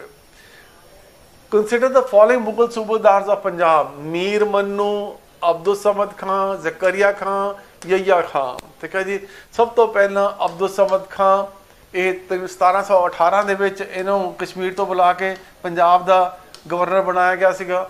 ਫਿਰ ਇਸ ਤੋਂ ਬਾਅਦ ਇਹਦਾ ਮੁੰਡਾ ਜ਼ਕਰੀਆ ਖਾਂ, ਉਸ ਨੂੰ ਮਤਲਬ ਕਿ ਇੱਥੇ ਦਾ ਗਵਰਨਰ ਬਣਾਇਆ ਗਿਆ। ਉਸ ਤੋਂ ਬਾਅਦ ਜਿਹੜਾ ਸੀ ਯਹੀਆ ਖਾਂ ਆਇਆ ਤੇ ਉਸ ਤੋਂ ਬਾਅਦ ਜਿਹੜਾ ਸੀਗਾ ਮੀਰ ਮੰਨੂ ਆਇਆ। ਸੋ ਦੈਟ ਵਾਸ ਦਾ ਠੀਕ ਹੈ ਜੀ। ਸੋ ਸਭ ਤੋਂ ਪਹਿਲਾਂ ਇੱਕ ਇਹ ਆ ਗਿਆ ਆਪਣਾ, ਦੂਜੇ ਨੰਬਰ ਦੇ ਉੱਤੇ ਇਹ ਆ ਗਿਆ, ਤੀਜੇ ਨੰਬਰ ਦੇ ਉੱਤੇ ਇਹ ਆ ਗਿਆ ਔਰ ਚੌਥੇ ਨੰਬਰ ਦੇ ਉੱਤੇ ਮੀਰ ਮੰਨੂ ਆ ਗਿਆ। ਮੀਰ ਮੰਨੂ ਬਾਰੇ ਤੁਹਾਨੂੰ ਵੈਸੇ ਵੀ ਯਾਦ ਹੋਏਗਾ, ਮੰਨੂ ਸਾਡੀ ਦਾਤਰੀ ਅਸੀਂ ਮੰਨੂ ਦੇ ਸੋਏ, ਜਿਉਂ-ਜਿਉਂ ਮੰਨੂ ਵੱਢਦਾ ਅਸੀਂ ਦੂਨ ਸਵਾਏ ਹੋਏ। ਠੀਕ ਹੈ ਜੀ। ਮੀਰ ਮੰਨੂ ਇਹ ਕਿਉਂਕਿ ਸਿੱਖਾਂ ਦੇ ਉੱਤੇ ਜ਼ੁਲਮ ਬਹੁਤ ਕੀਤੇ ਸੀਗੇ ਔਰ ਸਿੱਖਾਂ ਦੇ ਸਿਰਾਂ ਦੇ ਮੁੱਲ ਪਾਏ ਸੀਗੇ ਤਾਂ ਉਸ ਵੇਲੇ ਇਹ ਕਹਾਵਤ ਬੜੀ ਮਸ਼ਹੂਰ ਸੀਗੀ, ਮੰਨੂ ਸਾਡੀ ਦਾਤਰੀ। ਮੰਨੂ ਜਿਹੜਾ ਸੀਗਾ ਦਾਤਰੀ ਹੈ ਕਿ ਸਾਨੂੰ ਮਾਰਨ ਵਾਸਤੇ ਲੱਗਿਆ ਹੋਇਆ, ਮੰਨੂ ਸਾਡੀ ਦਾਤਰੀ ਅਸੀਂ ਮੰਨੂ ਦੇ ਸੋਏ। ਸੋਏ ਹੁੰਦਾ ਕਿ ਜਦੋਂ ਆਪਾਂ ਕੋਈ ਬੀਜ ਬਿੰਦੇ ਹਾਂ ਤਾਂ ਉਹਦੇ ਉੱਭਰ ਕੇ ਆਉਂਦੇ ਨੇ ਕਿ ਜਿਉਂ-ਜਿਉਂ ਸਾਨੂੰ ਵੱਢਦਾ ਅਸੀਂ ਦੂਨ ਸਵਾਏ ਹੋਏ, ਕਿ ਇਹ ਸਾਨੂੰ ਉੱਪਰੋਂ ਵੱਢੀ ਜਾਂਦਾ ਅਸੀਂ ਫਿਰ ਹੋਰ ਵਧੀ ਜਾਂਦੇ ਹਾਂ, ਅਸੀਂ ਘਟਦੇ ਨਹੀਂ। ਸੋ ਇਹ ਮੀਰ ਮੰਨੂ ਦੇ ਬਾਰੇ ਮਸ਼ਹੂਰ ਹੈ ਕਿ ਇਸਨੇ ਬਹੁਤ ਜ਼ੁਲਮ ਕੀਤੇ ਸੀ ਉਸ ਵੇਲੇ। Which of the following Indus valley site is not located in the Punjab region? ਇਹ ਮੋਹਨਜੋਦਾੜੋ, ਲੋਥਾਲ, ਰੋਪੜ, ਸੰਘੋਲ। ਇਹ ਰੋਪੜ ਸੰਘੋਲ ਤਾਂ ਤੁਹਾਨੂੰ ਵੈਸੇ ਯਾਦ ਹੋਗਾ ਕਿ ਇਹ ਤਾਂ ਪੰਜਾਬ 'ਚ ਹੈਗੇ ਹੀ ਨੇ। ਮੋਹਨਜੋਦਾੜੋ ਵੀ ਇਹ ਤੁਹਾਡਾ ਪਾਕਿਸਤਾਨ 'ਚ ਹੈਗਾ ਤੁਹਾਡਾ ਇਹ। ਠੀਕ ਹੈ ਜੀ। ਸੋ ਲੋਥਾਲ ਜਿਹੜਾ ਏਰੀਆ ਹੈ ਗੁਜਰਾਤ ਵਾਲਾ ਏਰੀਆ ਹੈ ਹਿੰਦੁਸਤਾਨ ਦਾ। So that is the area ਜਿਹੜਾ ਕਿ ਪੰਜਾਬ ਰੀਜਨ ਦੇ ਵਿੱਚ ਨਹੀਂ ਹੈ। ਸੋ ਲੋਥਾਲ ਜਿਹੜਾ ਸੀਗਾ ਸਾਡਾ ਇਹ ਜਵਾਬ ਹੈ। ਸੋ ਇਸ ਤਰੀਕੇ ਨਾਲ ਆਪਾਂ ਅੱਜ ਕੁਝ ਕੁਐਸਚਨ ਜਿਹੜੇ ਸੀਗੇ ਪੰਜਾਬ ਜੀਕੇ ਬਾਰੇ ਡਿਸਕਸ ਕੀਤੇ ਨੇ। ਮੈਨੂੰ ਉਮੀਦ ਹੈ ਕਿ ਤੁਹਾਨੂੰ ਇਹ ਬਾਰੇ ਚੰਗੀ ਤਰੀਕੇ ਨਾਲ ਯਾਦ ਵੀ ਹੋ ਜਾਏਗਾ ਕਿਉਂਕਿ ਇਸੇ ਤਰੀਕੇ ਦੇ ਕੁਐਸਚਨ ਐਗਜ਼ਾਮ 'ਚ ਪੁੱਛੇ ਜਾਂਦੇ ਨੇ ਔਰ ਉਹਨਾਂ ਨੂੰ ਯਾਦ ਕਰਨਾ ਸਾਡੇ ਵਾਸਤੇ ਜ਼ਰੂਰੀ ਹੋ ਜਾਂਦਾ ਹੈ। ਹਾਂਜੀ, hello everyone, welcome to Gyanam. Myself Harmandeep Singh and I'm back with the discussion of general knowledge portion of the mock test. ਤਾਂ ਮੈਨੂੰ ਉਮੀਦ ਹੈ ਤੁਹਾਡੇ ਸਾਰਿਆਂ ਦੇ ਸਾਰੇ ਹੀ ਕੁਐਸਚਨ ਸਹੀ ਹੋਏ ਹੋਣਗੇ ਤੇ ਅੱਜ ਦੇ ਸੈਸ਼ਨ ਦੇ ਵਿੱਚ ਆਪਾਂ ਤੁਹਾਡੇ ਜੀਕੇ ਵਾਲੇ ਕੁਐਸਚਨਸ ਨੂੰ ਡਿਸਕਸ ਕਰਨ ਵਾਲੇ ਆ ਤੇ ਵਿਲ ਸੀ ਕਿ ਤੁਹਾਡੇ ਕਿੰਨੇ ਕੁਐਸਚਨ ਸਹੀ ਨੇ ਜਾਂ ਕਿਹੜੀਆਂ ਗਲਤੀਆਂ ਨੇ ਜਾਂ ਕਿਹੜੇ ਕੁਐਸਚਨ ਤੁਹਾਡੇ ਸਹੀ ਕੀਤੇ। ਠੀਕ ਹੈ ਜੀ। ਤਾਂ let's begin the session. First case is which one of the following lakes is salt water lakes. ਤੋ ਆਪਾਂ ਨੂੰ ਲੇਕਸ ਦੇ ਬਾਰੇ ਬਹੁਤ ਵਾਰ ਐਗਜ਼ਾਮਸ ਦੇ ਵਿੱਚ ਕੁਐਸਚਨਸ ਆ ਜਾਂਦੇ ਆ, ਠੀਕ। Sometimes the question is asked ਕਿ ਇੰਡੀਆ ਦੀ ਸਭ ਤੋਂ ਵੱਡੀ ਲੇਕ ਕਿਹੜੀ ਹੈ, ਠੀਕ, ਜਾਂ ਸਭ ਤੋਂ ਵੱਡੀਆਂ ਜਾਂ ਇਹਨਾਂ ਚ ਸਾਲਟ ਵਾਟਰ ਲੇਕ ਕਿਹੜੀ ਹੈ ਜਾਂ ਫਰੈਸ਼ ਵਾਟਰ ਲੇਕ ਕਿਹੜੀ ਹੈ, ਠੀਕ। ਤੋ ਕਾਈਂਡ ਆਫ ਜੇ ਕੁਐਸਚਨ ਆ ਜੇ, ਮੰਨ ਲਓ ਵੈਸੇ ਇਸ ਕੁਐਸਚਨ ਦੇ ਵਿੱਚ ਪੁੱਛਿਆ ਗਿਆ ਹੈ ਕਿ ਇਹਨਾਂ ਚੋਂ ਸਾਲਟ ਵਾਟਰ ਲੇਕ ਕਿਹੜੀ, it is not biggest largest ਨਹੀਂ ਪੁੱਛਿਆ, ठीक। तो if you know Wular lake भी फ्रेश वाटर लेक है, डल लेक भी फ्रेश वाटर लेक है, गोबिंद सागर लेक भी फ्रेश वाटर लेक है, ठीक। Only Sambhar lake is the lake जेडी की सॉल्ट वाटर लेक है, ठीक। तो इसका करेक्ट आंसर की है ए सांबर लेक, ठीक है जी। Along with that additional information, India दी लार्जेस्ट लेक जेडी लेक वेम्बनाड है, ठीक, केरला दे विच लोकेटेड है and it is also salt water lake, ठीक। तो कई बार लार्जेस्ट लेक भी पूछ लिया जाता, वेम्बनाड, ठीक, कितने मौजूद है केरला दे विच, ठीक। तो along with that important lakes of the cities तुहानू पता होनी चाहिए। For example Wular lake is present in Jammu and Kashmir, ठीक है जी, JNK दे विच मौजूद है। Dal lake also present in Jammu and Kashmir, ये भी जम्मू एंड कश्मीर दे विच है, ठीक। गोबिंद सागर एक आर्टिफिशियल फ्रेश आर्टिफिशियल है, पहली गल important thing is artificial lake है and it is present in Himachal Pradesh, ठीक है जी, specifically in district of Bilaspur and Una, ठीक है जी। तो basically the correct answer of this question is Sambhar lake, Rajasthan. Next question is India House in London was established by, ठीक। Options are Shyamaji Krishna Verma, Barkatullah, Varinder Chattopadhyay, लाला हरदयाल, ठीक। तो correct answer is the Shyamaji Krishna Verma. इन्हां दा नाम इंडिया हाउस दे नाल तां जुड़दा ही है। इंडिया हाउस बेसिकली उन्हां दे द्वारा एक स्टूडेंट रेजिस्टेंस दे लई शुरू कीता गया सी इन लंडन, स्टूडेंट रेजिस्टेंस ਦੇ ਲਈ ਸ਼ੁਰੂ ਕੀਤਾ ਗਿਆ ਸੀਗਾ, ਠੀਕ। About between it existed between 1905 to 1910, ਠੀਕ। 1905 ਤੋਂ 1910 ਦੇ ਟਾਈਮ ਪੀਰੀਅਡ ਦੇ ਵਿੱਚ ਸੀਗਾ, ਸੋ ਦੈਟ ਇੰਡੀਅਨ ਸਟੂਡੈਂਟਸ ਦੇ ਵਿੱਚ ਨੈਸ਼ਨਲਿਸਟਿਕ ਵਿਊਜ਼ ਨੂੰ ਪ੍ਰਮੋਟ ਕੀਤਾ ਜਾ ਸਕੇ, ਠੀਕ। ਨੈਸ਼ਨਲਿਸਟ ਵਿਊਜ਼ ਨੂੰ ਪ੍ਰਮੋਟ ਕਰਨ ਦੇ ਲਈ ਇਹ ਬਣਾਇਆ ਗਿਆ ਸੀ। ਆਲਸੋ ਇਹਨਾਂ ਦਾ ਨਾਮ ਇੱਕ ਮੰਥਲੀ ਦੇ ਨਾਲ ਵੀ ਜੁੜਦਾ ਹੈ ਜਿਸ ਦਾ ਨਾਮ ਹੈ Indian sociologist. Indian sociologist is the monthly जिन्हों के नाल श्यामाजी कृष्ण फाउंडेड बाय श्यामाजी कृष्ण वर्मा, ठीक। इंडियन सोशोलॉजिस्ट, ठीक है जी। तो very very important. Next is the grand trunk road connects, ठीक। तो ग्रैंड ट्रंक रोड है जो गोल्डन क्वाड्रिलेटरल दा इंडिया दे विच जेड़ा गोल्डन क्वाड्रिलेटरल है 4 to 6 लेन हाईवे प्रोजेक्ट है कनेक्टिंग अमृतसर टू दिल्ली, आगरा, कानपुर, इलाहाबाद, तो Kolkata, all these places are connected, ठीक। तो बेसिकली इस दे जेडे टू रूट्स ने, ठीक। It was built by Sher Shah Suri, ये भी एक इंपॉर्टेंट चीज है, शेर शाह सूरी के दे द्वारा इसनू बिल्ड किया गया सीगा, ठीक है जी। तो बेसिकली ਇਹਦਾ ਨਾਮ GT road during British period ਦੇ ਵਿੱਚ ਪਿਆ। At present it extends from Amritsar to Kolkata, Amritsar to Kolkata, ठीक। फरदर इसनू ਆਪਾਂ ਦਿੱਲੀ ਟੂ ਅੰਮ੍ਰਿਤਸਰ ਦੇ ਕੰਪੋਨੈਂਟ ਨੂੰ ਆਪਾਂ ਨੈਸ਼ਨਲ ਹਾਈਵੇ 1 ਕਹਿ ਦਿੰਨੇ ਆ ਤੇ ਦਿੱਲੀ ਟੂ ਬੇਸਿਕਲੀ ਕੋਲਕਾਤਾ ਨੂੰ ਆਪਾਂ 2 ਕਹਿ ਦਿੰਨੇ ਆ, ਠੀਕ। तो Amritsar to Delhi is called national highway 1 and Delhi to Kolkata ਨੂੰ ਆਪਾਂ ਨੈਸ਼ਨਲ ਹਾਈਵੇ 2 ਕਹਿ ਦਿੰਨੇ ਆ, ठीक। तो basically Kolkata and Amritsar is the correct answer, ठीक। तो आई होप दिस इज ਤੁਸੀਂ ਇਹ ਕੁਐਸਚਨ ਹੈ ਜਿਹੜਾ ਸਹੀ ਕੀਤਾ ਹੋਊਗਾ। Harappans extensively used burnt bricks because stone was not available, ਇਹ ਗਲਤ ਚੀਜ਼ ਹੈ। stone available C, they didn't use bricks ਇਸ ਲਈ ਨਹੀਂ ਉਹਨਾਂ ਨੇ ਕ੍ਰੀਏਟ ਕੀਤੀਆਂ ਕਿਉਂਕਿ ਪੱਥਰ ਨਹੀਂ available C. we get plenty of evidences ਕਿ stone available C. they provide defense against floods, ਬਿਲਕੁਲ floods ਦੀ protection ਤੋਂ ਇੱਕ ਪ੍ਰੋਪਰਲੀ ਸੀਮੈਂਟਡ ਵਾਲ ਜਿਹੜੀ ਬ੍ਰਿਕਸ ਦੀ ਬਰਨਡ ਬ੍ਰਿਕਸ ਦੀ ਬਣੀ ਹੋਵੇ ਵਾਸ ਯੂਜ਼ਡ ਤਾਂ ਕਿ ਜਿਹੜੀ ਪਾਣੀ ਤੋਂ ਪਾਣੀ ਜਿਹੜਾ ਅੰਦਰ ਨਾ ਆ ਸਕੇ ਹਾਊਸਿਸ ਦੇ ਵਿੱਚ। they provided security and longevity is also correct thing, it's import नहीं कीतियां जांदियां सी bricks, Harappans were able to make the bricks, ठीक है जी। तो only 2 and 3 option is correct, तो correct answer is C, 2 and 3। The expounder of yoga philosophy was, ठीक। Hinduism ਦੇ ਵਿੱਚ ਬਹੁਤ ਸਾਰੀਆਂ ਫਿਲਾਸਫੀਜ਼ ਹੈ, ਉਹਨਾਂ ਨੂੰ ਆਪਾਂ ਸਕੂਲਸ ਆਫ ਥਾਟਸ ਦੇ ਨਾਂ ਨਾਲ ਜਾਣਦੇ ਹਾਂ, ਠੀਕ ਤੋ ਸੇਜ ਪਤੰਜਲੀ ਜੋ ਸੀ ਉਹ ਯੋਗਾ ਫਿਲਾਸਫੀ ਦੇ ਫਾਊਂਡਰ ਸੀ। ਯੋਗਾ ਦਾ ਬੇਸਿਕ ਪਰਪਸ ਕੀ ਹੈ ਕਿ ਇਨਸਾਨ ਯੋਗਾ ਇੱਕ ਇਨਸਾਨ ਨੂੰ ਕੈਪੇਬਲ ਬਣਾਉਂਦਾ to know one self, capable to know oneself physically, spiritually as well as mentally। ਠੀਕ spiritually mentally ਆਪਦੇ ਆਪ ਨੂੰ ਜਾਣਨ ਦੇ ਲਈ ਯੋਗਾ ਤੁਹਾਡੀ ਕੀ ਕਰਦਾ ਹੈ, ਹੈਲਪ ਕਰਦਾ ਹੈ। ਠੀਕ along with that basically sage ਗੌਤਮਾ ਜਾਂ Gautam is related to school of thought ਜਾਂ ਹਿੰਦੂਇਜ਼ਮ ਦੇ ਵਿੱਚ ਉਹਨੂੰ ਕਿਹਾ ਜਾਂਦਾ ਨਿਆਇਆ ਜਾਂ ਜਸਟਿਸ। ਠੀਕ sage Jamini is related to school of thought called vedanta। ਇਸ ਨੂੰ ਵੇਦਾਂਤਾ ਕਿਹਾ ਜਾਂਦਾ। ਇਹ ਵੀ ਕੁਐਸਚਨ ਐਗਜ਼ਾਮ ਦੇ ਵਿੱਚ ਪੁੱਛੇ ਜਾ ਸਕਦੇ। ਠੀਕ ਹੈ ਜੀ। ਅਦਵੈਤਾ ਦੇ ਨਾਲ ਸ਼ੰਕਰਾਚਾਰਿਆ ਦਾ ਨਾਮ ਜੁੜਦਾ ਹੈ, ਅਦਵੈਤਾ। ਠੀਕ ਤੋ ਆਪਾਂ ਨੂੰ ਯੋਗਾ ਬਾਰੇ ਪੁੱਛਿਆ ਤਾਂ correct answer is a Patanjali. Ashoka was much influenced by Buddhist monk called. ਠੀਕ ਤੁਸੀਂ ਜੇ ਹਿਸਟਰੀ ਪੜ੍ਹੀ ਹੋਊਗੀ ਤਾਂ ਉਸ ਦੇ ਵਿੱਚ ਤੁਸੀਂ ਪੜ੍ਹਿਆ ਹੋਊਗਾ ਕਿ according to a Buddhist and Sanskrit text ਇਸ ਦਾ ਨਾਮ ਸੀ ਅਸ਼ੋਕਾ ਵਾਦਨਾ। ਉਸ ਦੇ ਵਿੱਚ ਅਸ਼ੋਕਾ ਦੇ ਸਪਿਰਿਚੁਅਲ ਗੁਰੂ ਸਮਝਿਆ ਗਿਆ ਉਪਾਗੁਪਤਾ ਨੂੰ ਐਂਡ ਹੀ ਵਾਸ ਦਾ ਮੌਂਕ ਜਿਸ ਤੋਂ ਅਸ਼ੋਕਾ ਸਭ ਤੋਂ ਜ਼ਿਆਦਾ ਕੀ ਸੀਗੇ, ਇੰਸਪਾਇਰਡ ਸੀਗੇ। ਠੀਕ ਤੋ correct answer of this question is Upagupta. Who succeeded Siraj-ud-Daulah as Nawab of Bengal after Battle of Plassey? Battle of Plassey, major players were Robert Clive on one side and Nawab of Bengal Siraj-ud-Daulah on other side। Robert Clive the army ਬਹੁਤ ਛੋਟੀ ਸੀ ਇਨ compare to ਨਵਾਬ। ਕਰੀਬ 3000 ਲੋਕ ਹੀ ਸੀ Robert Clive ਦੀ army ਦੇ ਵਿੱਚ ਵੀ।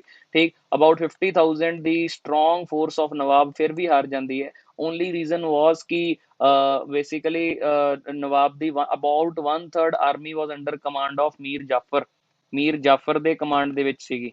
ਠੀਕ ਤੇ ਉਸ ਦਾ ਪਹਿਲਾਂ ਹੀ ਬ੍ਰਿਟਿਸ਼ਰ ਦੇ ਨਾਲ ਸੀਕ੍ਰੇਟ ਐਗਰੀਮੈਂਟ ਹੋ ਗਿਆ ਸੀ। ਇਹਦਾ ਧਿਆਨ ਤਾਂ ਸਿਰਫ ਗੱਦੀ ਵੱਲ ਸੀ ਕਿ ਮੈਂ ਸਿਰਾਜੁਦੌਲਾ ਤੋਂ ਬਾਅਦ ਬੰਗਾਲ ਦਾ ਨਵਾਬ ਬਣਨਾ and he did support Britishers in the war.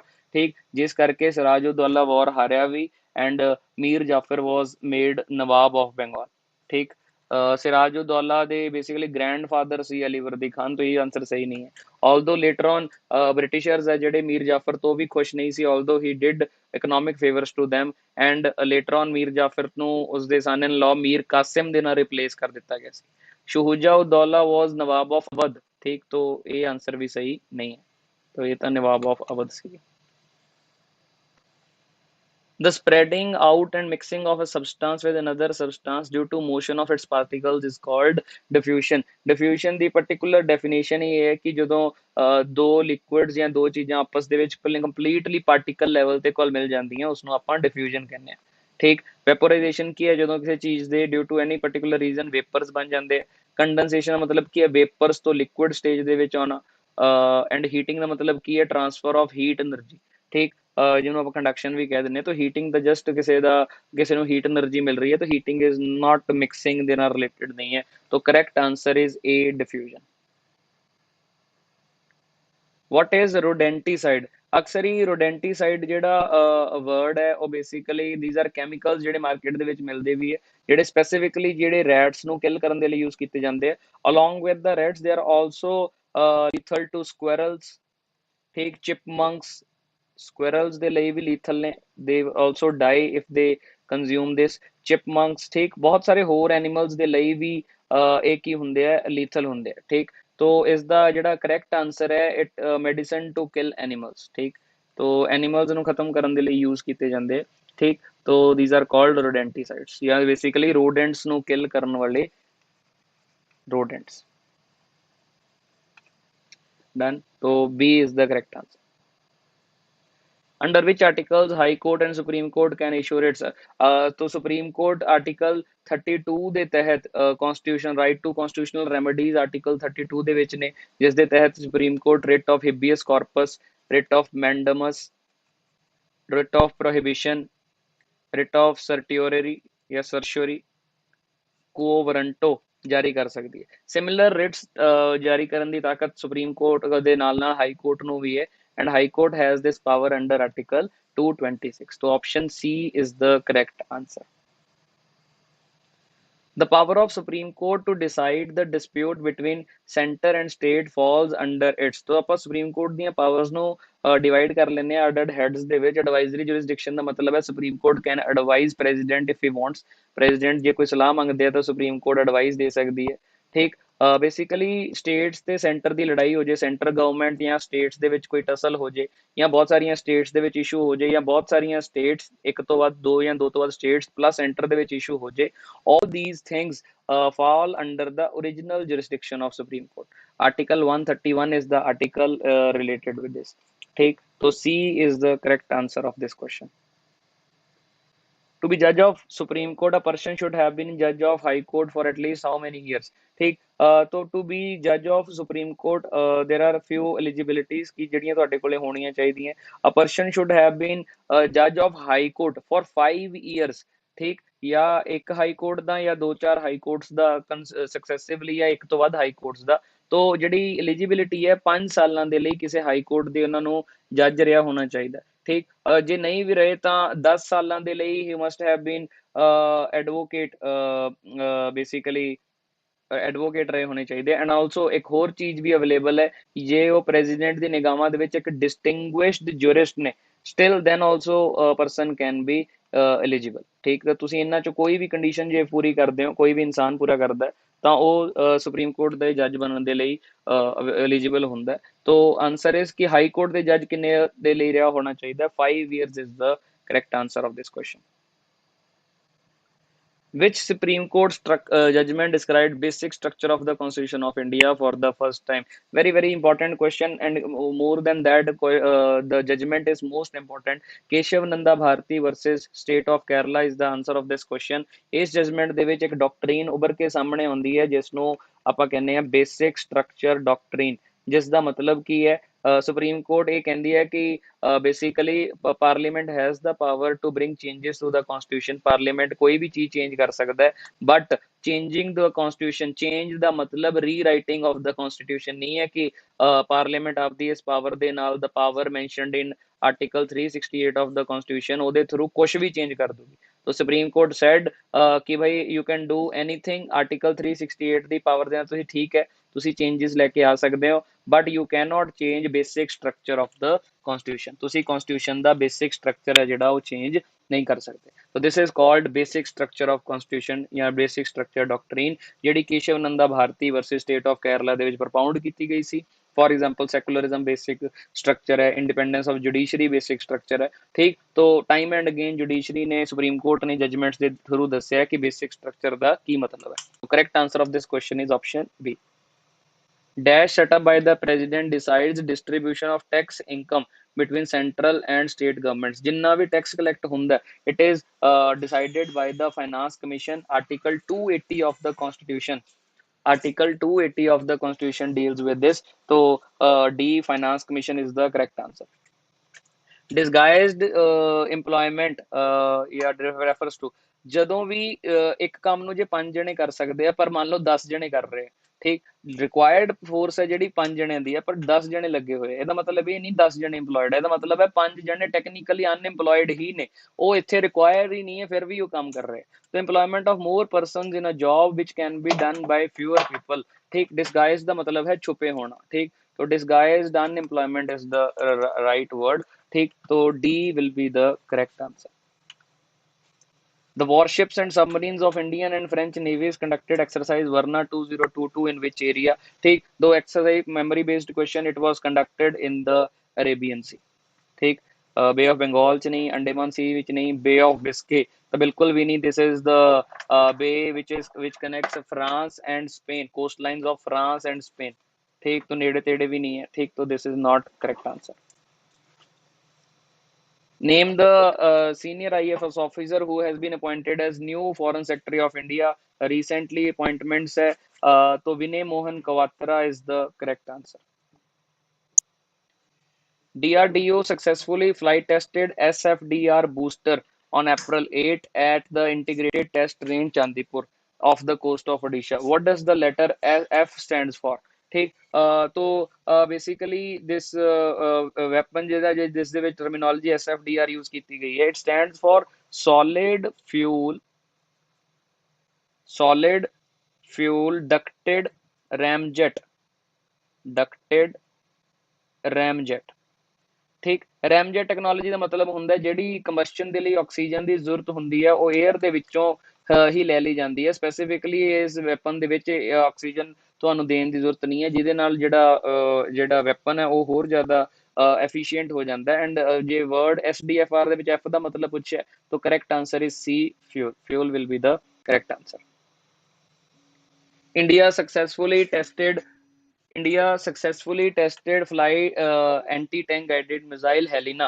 approximate range ਕੀ ਹੈ? ठीक, तो approximate range ਦੱਸਿਆ ਗਿਆ ਹੈ कि 500 metre to 20 kilometre.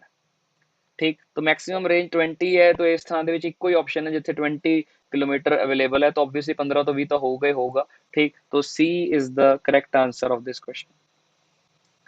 who has been appointed as the new chairman of union public service commission. ठीक, तो अक्सर ही ਇਹੋ ਜਿਹੇ क्वेश्चन आते रहते हैं, तो doctor Manoj Soni is the correct answer. ठीक, तो ही has been appointed as the new chairman of UPSC। तो बाय टू जून 2023 ਇਹਨਾਂ ਦਾ टर्म है, तो doctor Manoj Soni is the correct answer. Hello everybody, welcome to Gyanam. हाँ जी, आई होप तुसी सब बहुत वधिया होंगे ते हुण तुसी रीजनिंग दी प्रैक्टिस कर रहे होंगे ते आपां डिस्कस करते हैं कि रीजनिंग दे क्वेश्चंस नू आपां किवें घट टाइम विच ज्यादा क्वेश्चन अटेम्प्ट कर सकते हैं। पहला क्वेश्चन जो है फाइंड नेक्स्ट, आपां अगे फाइंड करने की हो रहा है। इत्थे देखो डॉट्स आ रहे हैं, इत्थे एक एलिमिनेट हो गया, इत्थे एक होर एलिमिनेट हो गया, हुण इस तो बाद यह वाला एलिमिनेट हो गया, हुण यह वाला एलिमिनेट हो गया नेक्स्ट विच, ते हुण आपां यह वाला एलिमिनेट कर दांगे। देख लांगे किहड़ी ऑप्शन विच है। इत्थे की प्रॉब्लम है, एक वधाता, तो आंसर की आऊगा अपना डी ऑप्शन। ठीक है जी, 4 से 3 रह गए। नेक्स्ट की है number of letters skipped in between. हाँ जी, की क्या गया कि जेड़े आपां नूं ऑप्शंस दित्तियां हुई हैं ओदे विच जो लेटर्स दा गैप है ना, जो लेटर्स का गैप है, जिवें कि ई ते Q, J ji F I, जे देखा जाए तो यह 17, यह 5, मतलब विच किन्ने लैटर होंगे 11, है ना, यह 17, यह 26। हाँ जी, मैं यही कैलकुलेशन में करके रखी हुई सी सो दैट आप फटाफट कैलकुलेट कर सकिए कि विच किन्ने दा गैप है। एक सेकेंड मैं कढ़ ला।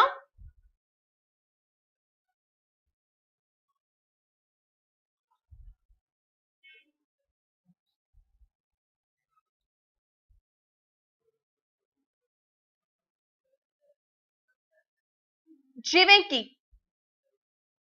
यह 17, यह 26, यह दोनों दे विच जो लैटर दा गैप है वो कितना गैप है 8 दा।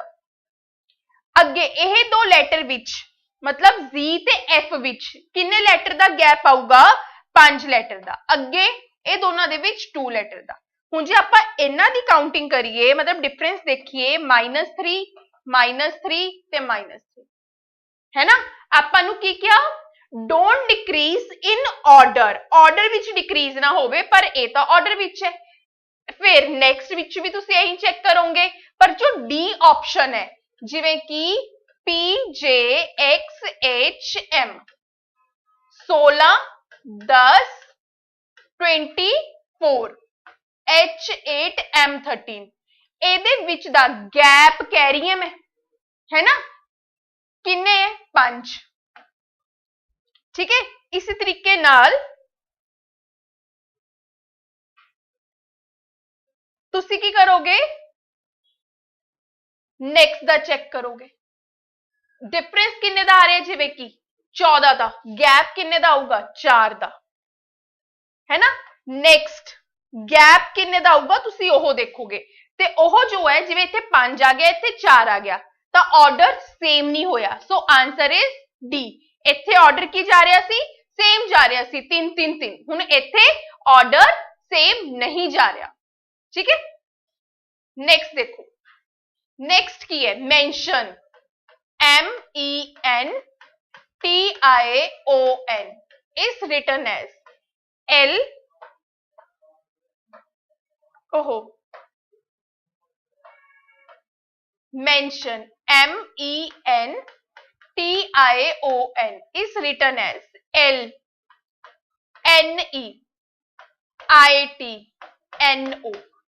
13 12 ਕੀ ਹੋ ਰਿਹਾ ਹੈ -1 ਬਾਕੀ ਸਭ ਵਿੱਚ ਇਸ ਤਰੀਕੇ ਨਾਲ ਹੈ ਨਾ ਆਪਾਂ ਵੀ ਕੀ ਕਰਾਂਗੇ ਪੈਟਰਨ ਦੇਤਾ ਪੈਟਰਨ है ना ਇੱਥੇ -1 ਹੋਇਆ ਆਪਣੇ ਵਿੱਚ ਕੀ ਆਊਗਾ O ਫਿਰ ਇਸ ਤੋਂ ਬਾਅਦ TA ET TA ET TA ET फिर की आऊगा NR तो आंसर की बनूगा A ऑप्शन मतलब OT AE TNR clear next देखो अगला की है सीक्वेंस नु पूरा करना है जिवें कि आपां नु दिख रहा है double A single B triple A single B 4 A फिर बी 5 ए बी मतलब B B B A answer केड़ी ऑप्शन आऊगी डी ऑप्शन नेक्स्ट देखो हाँ जी शू किस तो बनता है लैदर ते highway clear analogy the question जे ए बी ना रिलेटेड है तो ऑड मतलब अगर ए बी ना रिलेटेड है तो सी किस दे ना रिलेटेड करेगा नेक्स्ट ऑड वन आउट एक सेम ग्रुप चो कोई अलग चीज बाहर कढ़ना +1 BC +1 DE इत्थे -1 होया ताकि होगा ऑड वन आउट अगला क्वेश्चन किस दे नाल रिलेटेड है डायरेक्शन दे नाल रिलेटेड है गोपाल स्टार्ट्स फ्रॉम हाउस और वेस्ट वाल गया किन्ना चलिया 30 मीटर्स दोबारा राइट टर्न लिता किन्ना चलिया 20 मीटर्स फिर लेफ्ट टर्न लिता किन्ना चलिया 10 और फिर लेफ्ट टर्न लिता किन्ना चलिया वॉक्ड किन्ना 40 मीटर्स 20 ए ते 20 नीचे आ गया मतलब टोटल 40 सी ते आपां इस तरीके नाल लिखता नाउ फिर दोबारा तो लेफ्ट टर्न लिता ते किन्ना चलिया 5 और फिर आपां नु की क्या finally he turn to his left left मतलब ऊपर वाली साइड हुण वो किस डायरेक्शन च जा रहे हैं नॉर्थ वाल clear next question is related to coded relationship बहुत सारे पेपर विच इस टाइप के क्वेश्चन आ रहे हैं आपां नु इसनु सॉल्व करना है देखो U हैश T की बनया T डॉटर है किसदी U the T is the daughter of U S sorry T minus S की आएगा S मदर है T दी अगर S मदर है तो U की हो गए फादर हो गए S हैश R तो की आऊगा R डॉटर है किस दी S दी ठीक है R की आएगा Q सिस्टर है R दी ठीक है जी Q hash P P daughter है किस दी Q दी P डॉटर है किस दी Q दी पूछा की U की लगदा है U की लगदा है P दा की कहोगे ग्रैंडफादर केड़े वाले ग्रैंडफादर मैटरनल मायके वाले मम्मी दे साइड तो ठीक है जी नेक्स्ट देखो की पता करना है कि केड़ी option which P mother in law आंदी है U दी ठीक है जी P मदर इन लॉ इस ऑप्शन नु देखिए P दे इस साइड माइनस द साइन मतलब मदर दा ठीक है जी प्लस द साइन किसदा है फादर दा ए वाला ऑप्शन ता हो ही नहीं सकता ठीक है क्योंकि P नु मेल बना देगा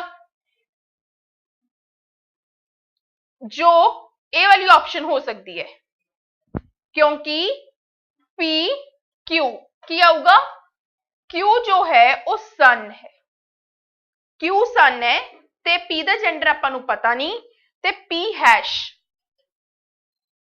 Q जो है वो डॉटर है चलो जी, मतलब बी ऑप्शन ਤਾਂ ਕੱਢ ਗਈ, ਆਪਾਂ ए ऑप्शन देखते हैं। यू स्टार आ से यू स्टार टी की आएगा, टी जो है वो सन है किसदा, यू दा, टी इंटू एस की बनूगा, एस ब्रदर है किसदा, टी दा, टी है T divided by R, R sister है एस दी, R minus Q, Q mother है, क्यू मदर है किस दी, ए दी, सॉरी क्यू मदर है आर दी, क्यू मदर है ते हस्बैंड हो गए। अगे मैनू पी मदर इन लॉ चाहिए सी यू दी, अगे Q minus P, P mother है, पी मदर है किसदी, क्यू दी, ठीक है जी। तो यू की हो गए सन इन लॉ, ते पी की होगी मदर इन लॉ। देखो जी पहली ऑप्शन ही अपने काम आ गई। अगला question related to ranking, in a group of 6 children Q is taller than P, but Q उतना टॉल नहीं है जितना कि एल है, ठीक है जी। एम टॉलर है एन तो, बट एन एंड ओ तो, ओके जी, बट एम ओना टॉलर नहीं है जिन्ना की पी है। शॉर्टेस्ट दसो, देखो पी शॉर्टेस्ट दसना, अपने 6 लोग है, पी अगे आ गया शॉर्टेस्ट नहीं हो सकता, क्यू अगे आ गया शॉर्टेस्ट नहीं हो सकता, एम अगे आ गया, हुण अपने कोल 2 लोग है, या तो एन या ओ, की बोलांगे, डेटा इन एडिक्वेट। अगे 30th जैन नु की है थर्सडे, तो 31 नु की होगा फ्राइडे, ठीक है। 1 फरवरी नु की होगा सैटरडे, आपा कढ़ना किदों है, आपा 1 मार्च कढ़ते हैं, हाँ जी 2003 है, नॉन लीप ईयर, मतलब 28 दिन, ऑड ईयर कंप्लीट हो गए, ऑड डेज, ईयर कह रही है मैं, डेज कंप्लीट हो गए। 1 मार्च नु वी की होगा सैटरडे, ठीक है जी, और 2 मार्च नु की आऊगा संडे, क्लियर। हाँ जी syllogism, some rings are phone, some phones are computer station, ठीक है जी। देखो जे प्रैक्टिस की है ना फिर टाइम नहीं लगता इन्हां क्वेश्चंस से, स्टेशन ते रिंग दूर दूर गलत, फोन ते स्टेशन दूर दूर, कंप्यूटर ते रिंग दूर दूर, ऑल ता दिता ही नहीं, की कहोगे, नन फॉलोस। एंगल कढ़ना है, बहुत पेपर विच आंदे, किवें कढ़िया जांदे, 30h minus 11/2 minutes into 9 minus 11/2 into 50। I hope तुसी कैलकुलेशन कर लोगे, तो कितना डिग्री एंगल आएगा, 5 डिग्री, ठीक है जी। नेक्स्ट की करना आपा, मिरर इमेज, इस वाली साइड डार्क वाला पोर्शन आएगा, तो आंसर की आएगा, आंसर डी। क्यों, डार्क वाला पोर्शन इस साइड, आपा की कहने हैं, जो चीज ए तो बी है बाचो बी तो ए होगी, यह वाली साइड डार्क वाला ते पतले वाला डन, ते आहा वाली साइड यह वाला है ना, तो आ ऑप्शन का आंसर हो नहीं सकता, ते आंसर बचा की डी, क्लियर। हाँ जी ऑड वन आउट दसना आपा, 4 ऑप्शंस आपा नू गिवन है, देखो जी 5 दा क्यूब, 4 दा क्यूब, 3 दा क्यूब, दैट इज 12 दा square, answer will be D option. इत्थे आपां रीजनिंग दी डिस्कशन खत्म कीती, ते इसे तरीके नाल तुसी प्रैक्टिस नू जारी रखो, सो दैट जदों थोड़ा पेपर आवे तो थोड़ी तैयारी पूरी चंगी तरह होवे। अपनी गलती की हुंदी है, आपां उदों तैयारी शुरू करते हैं ਜਦੋਂ ਪੇਪਰ ਸਿਰ ਤੇ ਆ ਜਾਂਦਾ ਹੈ ਤੇ ਪੇਪਰ ਜਦੋਂ ਸਿਰ ਤੇ ਆ ਜਾਂਦਾ ਹੈ ਫਿਰ ਜਦੋਂ ਉਦੋਂ ਤਿਆਰੀ ਸ਼ੁਰੂ ਕਰਦੇ ਆ ਫਿਰ ਸਾਰਾ ਹੀ ਮੈਸ ਹੋ ਜਾਂਦਾ ਹੈ ਤਾਂ ਬੈਟਰ ਤਿਆਰੀ ਪਹਿਲਾਂ ਹੋਣੀ ਚਾਹੀਦੀ ਹੈ ਪ੍ਰੈਕਟਿਸ ਪੇਪਰ ਆਉਣ ਦੇ ਨੇੜੇ ਹੋਣੀ ਚਾਹੀਦੀ ਹੈ ਠੀਕ ਹੈ ਜੀ चलो all the very best thank you hello दोस्तों, स्वागत है आप सबका ज्ञानम के ऑनलाइन लर्निंग प्लेटफॉर्म पर। और आज की क्लास में हम डिस्कस करने वाले हैं आपके मॉक टेस्ट का सॉल्यूशन। कैसे उम्मीद करता हूं कि आप सब बढ़िया होंगे और आपकी प्रिपरेशन बहुत अच्छी चल रही होगी। और आज का फर्स्ट क्वेश्चन आपके सामने है आपकी स्क्रीन के ऊपर।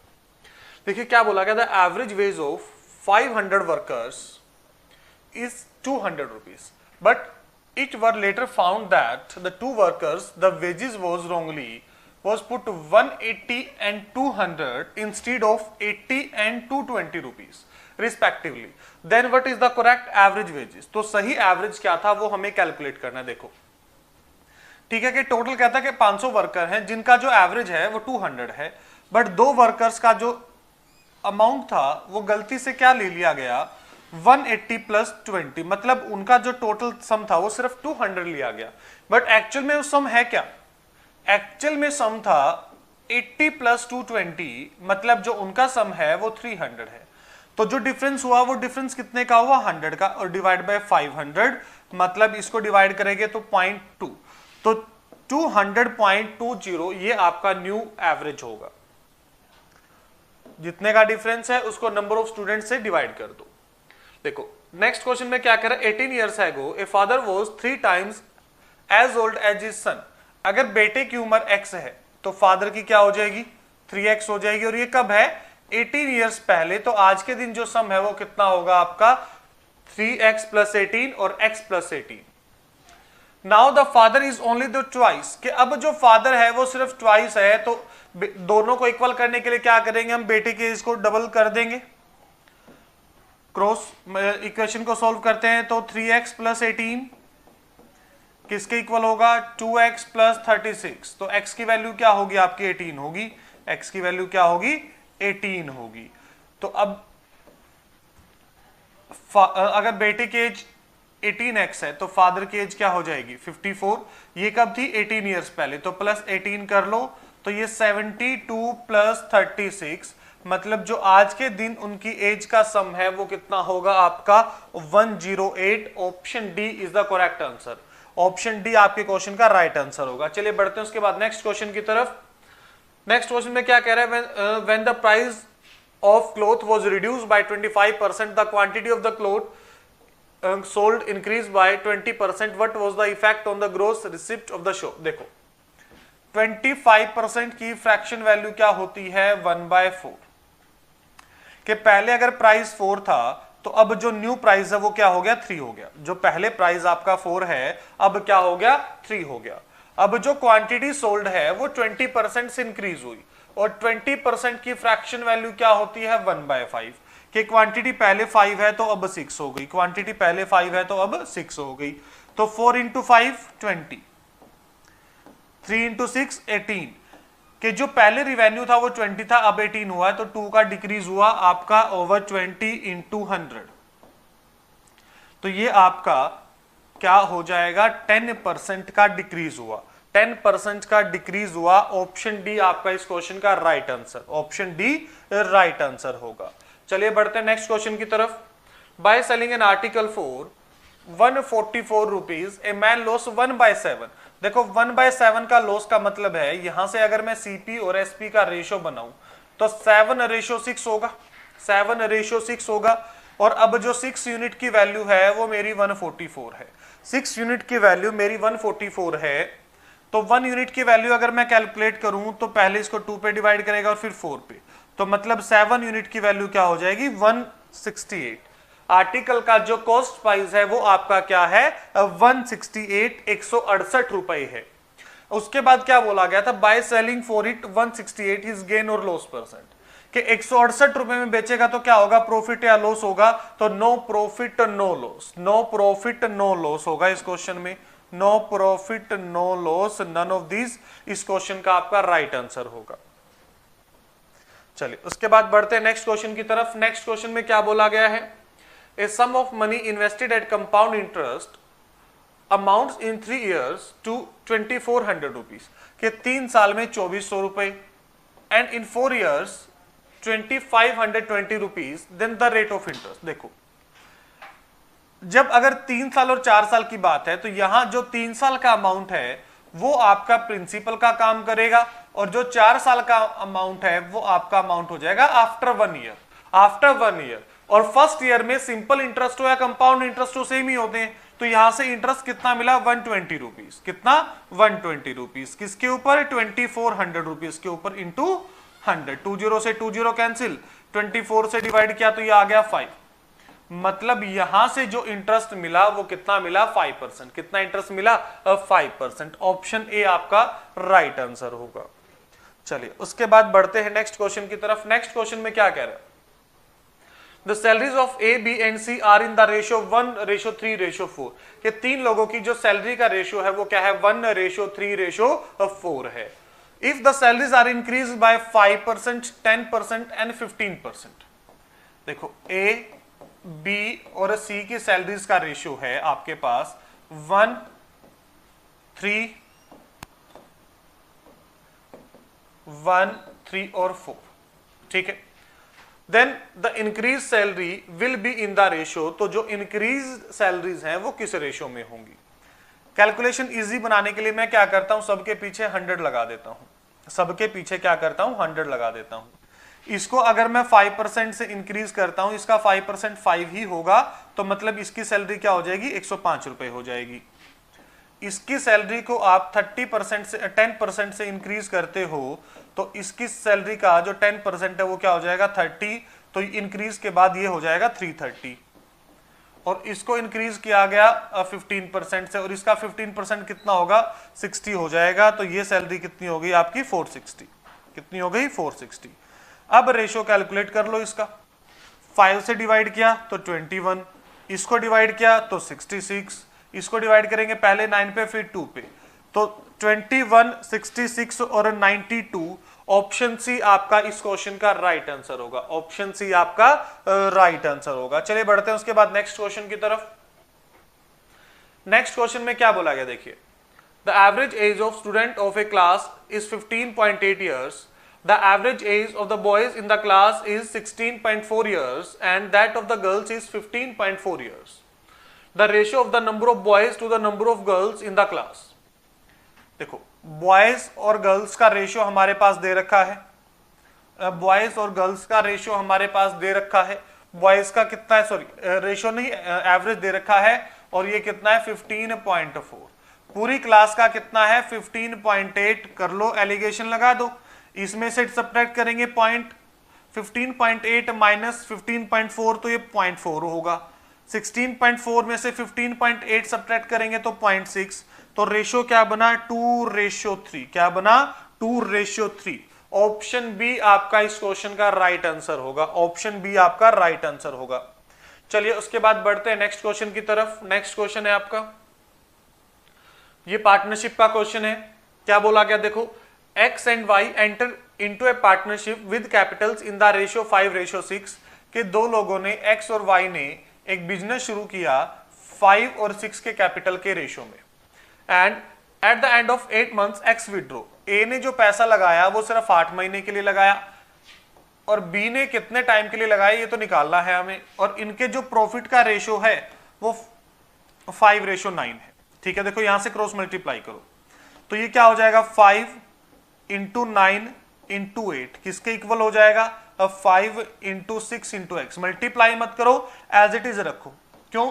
क्योंकि देखो 5 से 5 कैंसिल, 9 8 72, 72 इसको डिवाइड करेगा 12 पे, तो x की वैल्यू क्या आ गई 12। मतलब जो y ने अपना पैसा था वो 12 महीने के लिए, पूरा 1 साल के लिए उसने पैसा इन्वेस्ट किया था। आई होप क्लियर होगा। उसके बाद बढ़ते हैं आगे next question. Next question time and work से है। A can do a work in 12 days, A किसी काम को 12 दिन में करता है। ठीक है जी। When he had work for 3 days, अगर वो एक काम को 12 दिन में करता है तो उसका एक दिन का काम कितना होगा 1/12, 1/12। एक दिन का काम कितना होगा 1/12, 1/12। और उसने कितने दिन काम किया 3 दिन काम किया, तो मतलब उसने 1/4 1/4 काम कर लिया। कितना? 1/4।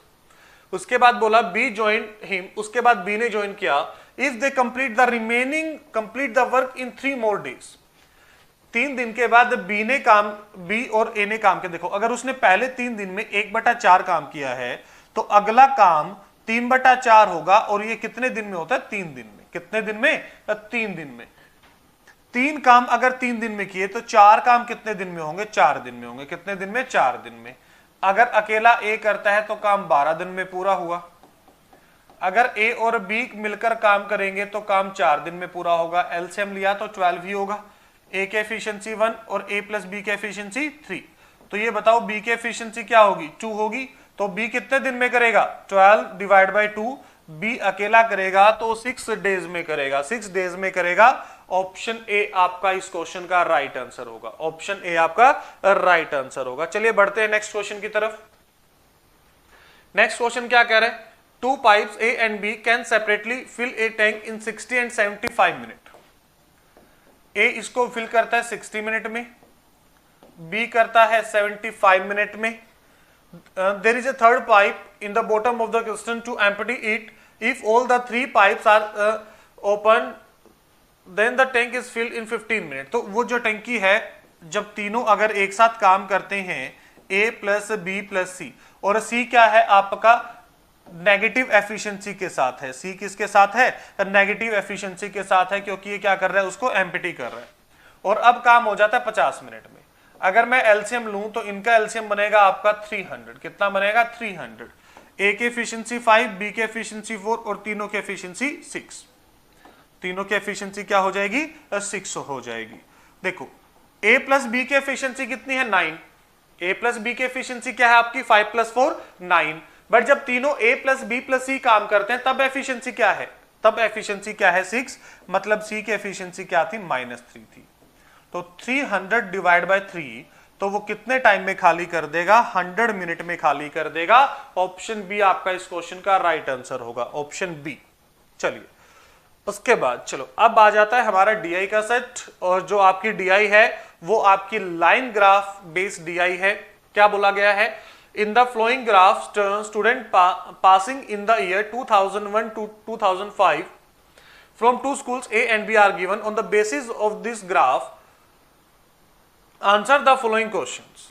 तो जो ग्राफ के बेस पर जो क्वेश्चन है, हमें उन क्वेश्चंस के आंसर करने हैं। देखिए, what is the total number of student passed from both schools during the 2002-2004। हमें 2002, 2003 और 2004। देखो 2002 में कितना है टोटल? 425। कितना है? 425। 2003 में कितना है आपका? ये बनेगा आपका 500 बनेगा। कि कंप्लीट कितना बना? 500 बना। और 2004 में कितना है? ये आपका 550 है। ये कितना है? 550। तो टोटल बना 1475। ऑप्शन बी आपका इस क्वेश्चन का राइट आंसर होगा। ऑप्शन बी आपका राइट आंसर होगा। चलिए उसके बाद next question. The ratio of the student passed from school A and those from school B in the year 2003 and 5 together. तो पहले स्कूल ए की बात करते हैं। स्कूल ए हमारा क्या है? ये वाला है। तो 2003 में 225 है, और 2005 में आपका है ये 250। तो ये बन गया आपका 475। कितना बन गया? 475। तो इसी में ये कितना है? 275, और वो कितना है आपका? 200। तो ये भी 475। मतलब दोनों इक्वल हैं। 1:1 बनेगा। ऑप्शन बी आपका इस क्वेश्चन का राइट आंसर होगा। ऑप्शन बी आपका इस क्वेश्चन का राइट आंसर होगा। चलिए उसके बाद the average of the student passed from school B during 2002 to 2004। B से 2002 से एवरेज कैलकुलेट करना है। 225, 275, 4 ये बन गया आपका, और उसके बाद 250। ये बनेगा आपका टोटल कितना बनता है? 750 डिवाइड बाय 3 करेंगे तो 250। ऑप्शन ए आपका इस क्वेश्चन का राइट आंसर होगा। Option A. चलिए उसके बाद the total number of student passed from both the school during the whole period 2001 to 2005। चलो जी देखो, अगर आपको ध्यान हो, अभी हमने एक क्वेश्चन किया था। सबसे फर्स्ट क्वेश्चन, इसमें आपने इन थ्रीज का कैलकुलेट किया था तो ये 1475 आया था, तो मतलब आपको सिर्फ अब लास्ट और सेकंड लास्ट को ऐड करना है, तो 1475, ठीक है, 1475 तक तो हम पहुंच चुके थे। उसके बाद इसको ऐड करो, ये बनेगा 450, कितना बना 450 बना, ठीक है जी। उसको इसके बाद ऐड करो, ये भी कितना मिला 450 बना, तो ये टोटल 900 और हो गया, तो 2375 ऑप्शन सी आपका इस क्वेश्चन का राइट आंसर होगा। Option C. हमेशा जब आप डीआई में जो पहले के क्वेश्चन करते हो उनका डाटा आपके माइंड में रहना बहुत जरूरी है, क्योंकि बहुत बार ऐसा होता है जो आप ऑलरेडी क्वेश्चन सोल्व कर चुके हो उसी डाटा के बेस के ऊपर आपसे नेक्स्ट क्वेश्चन पूछ लिया जाता है, तो उसमें क्या होगा, आपकी कैलकुलेशन का जो टाइम है वो सेव होगा, और एग्जाम में टाइम ही हमारे लिए सब कुछ है। चलिए नेक्स्ट क्वेश्चन। नेक्स्ट क्वेश्चन में क्या बोलेगा, find the ratio of the maximum number of student passed in any year during the whole period 2001 to 2005 from school A to that from school B. देखो मैक्सिमम, स्कूल ए की बात करते हैं, school A की बात करते हैं हम पहले, तो स्कूल ए में मैक्सिमम अगर हम देखें तो मैक्सिमम कितना है, 300 है। फिर स्कूल की बात करते हैं, स्कूल बी की बात करें तो 275 आपका मैक्सिमम है। 25 से डिवाइड किया तो 12 और 11, 12 रेशियो 11, ऑप्शन डी आपका इस क्वेश्चन का राइट आंसर होगा। ऑप्शन डी आपका राइट आंसर होगा। चलिए जी, ये लास्ट क्वेश्चन था हमारा आपके मॉक टेस्ट का, तो उम्मीद करता हूं कि क्वेश्चंस आप लोगों को क्लियर होंगे और एग्जाम में कैसे आप जल्दी क्वेश्चन को सोल्व कर सकते हैं, किस तरीके से स्टेटमेंट को पढ़ना है, वो चीज आप लोगों को क्लियर होगी। चलिए, थैंक यू सो मच। चलिए स्टूडेंट, तो स्टार्ट करते हैं कंप्यूटर, देखते हैं।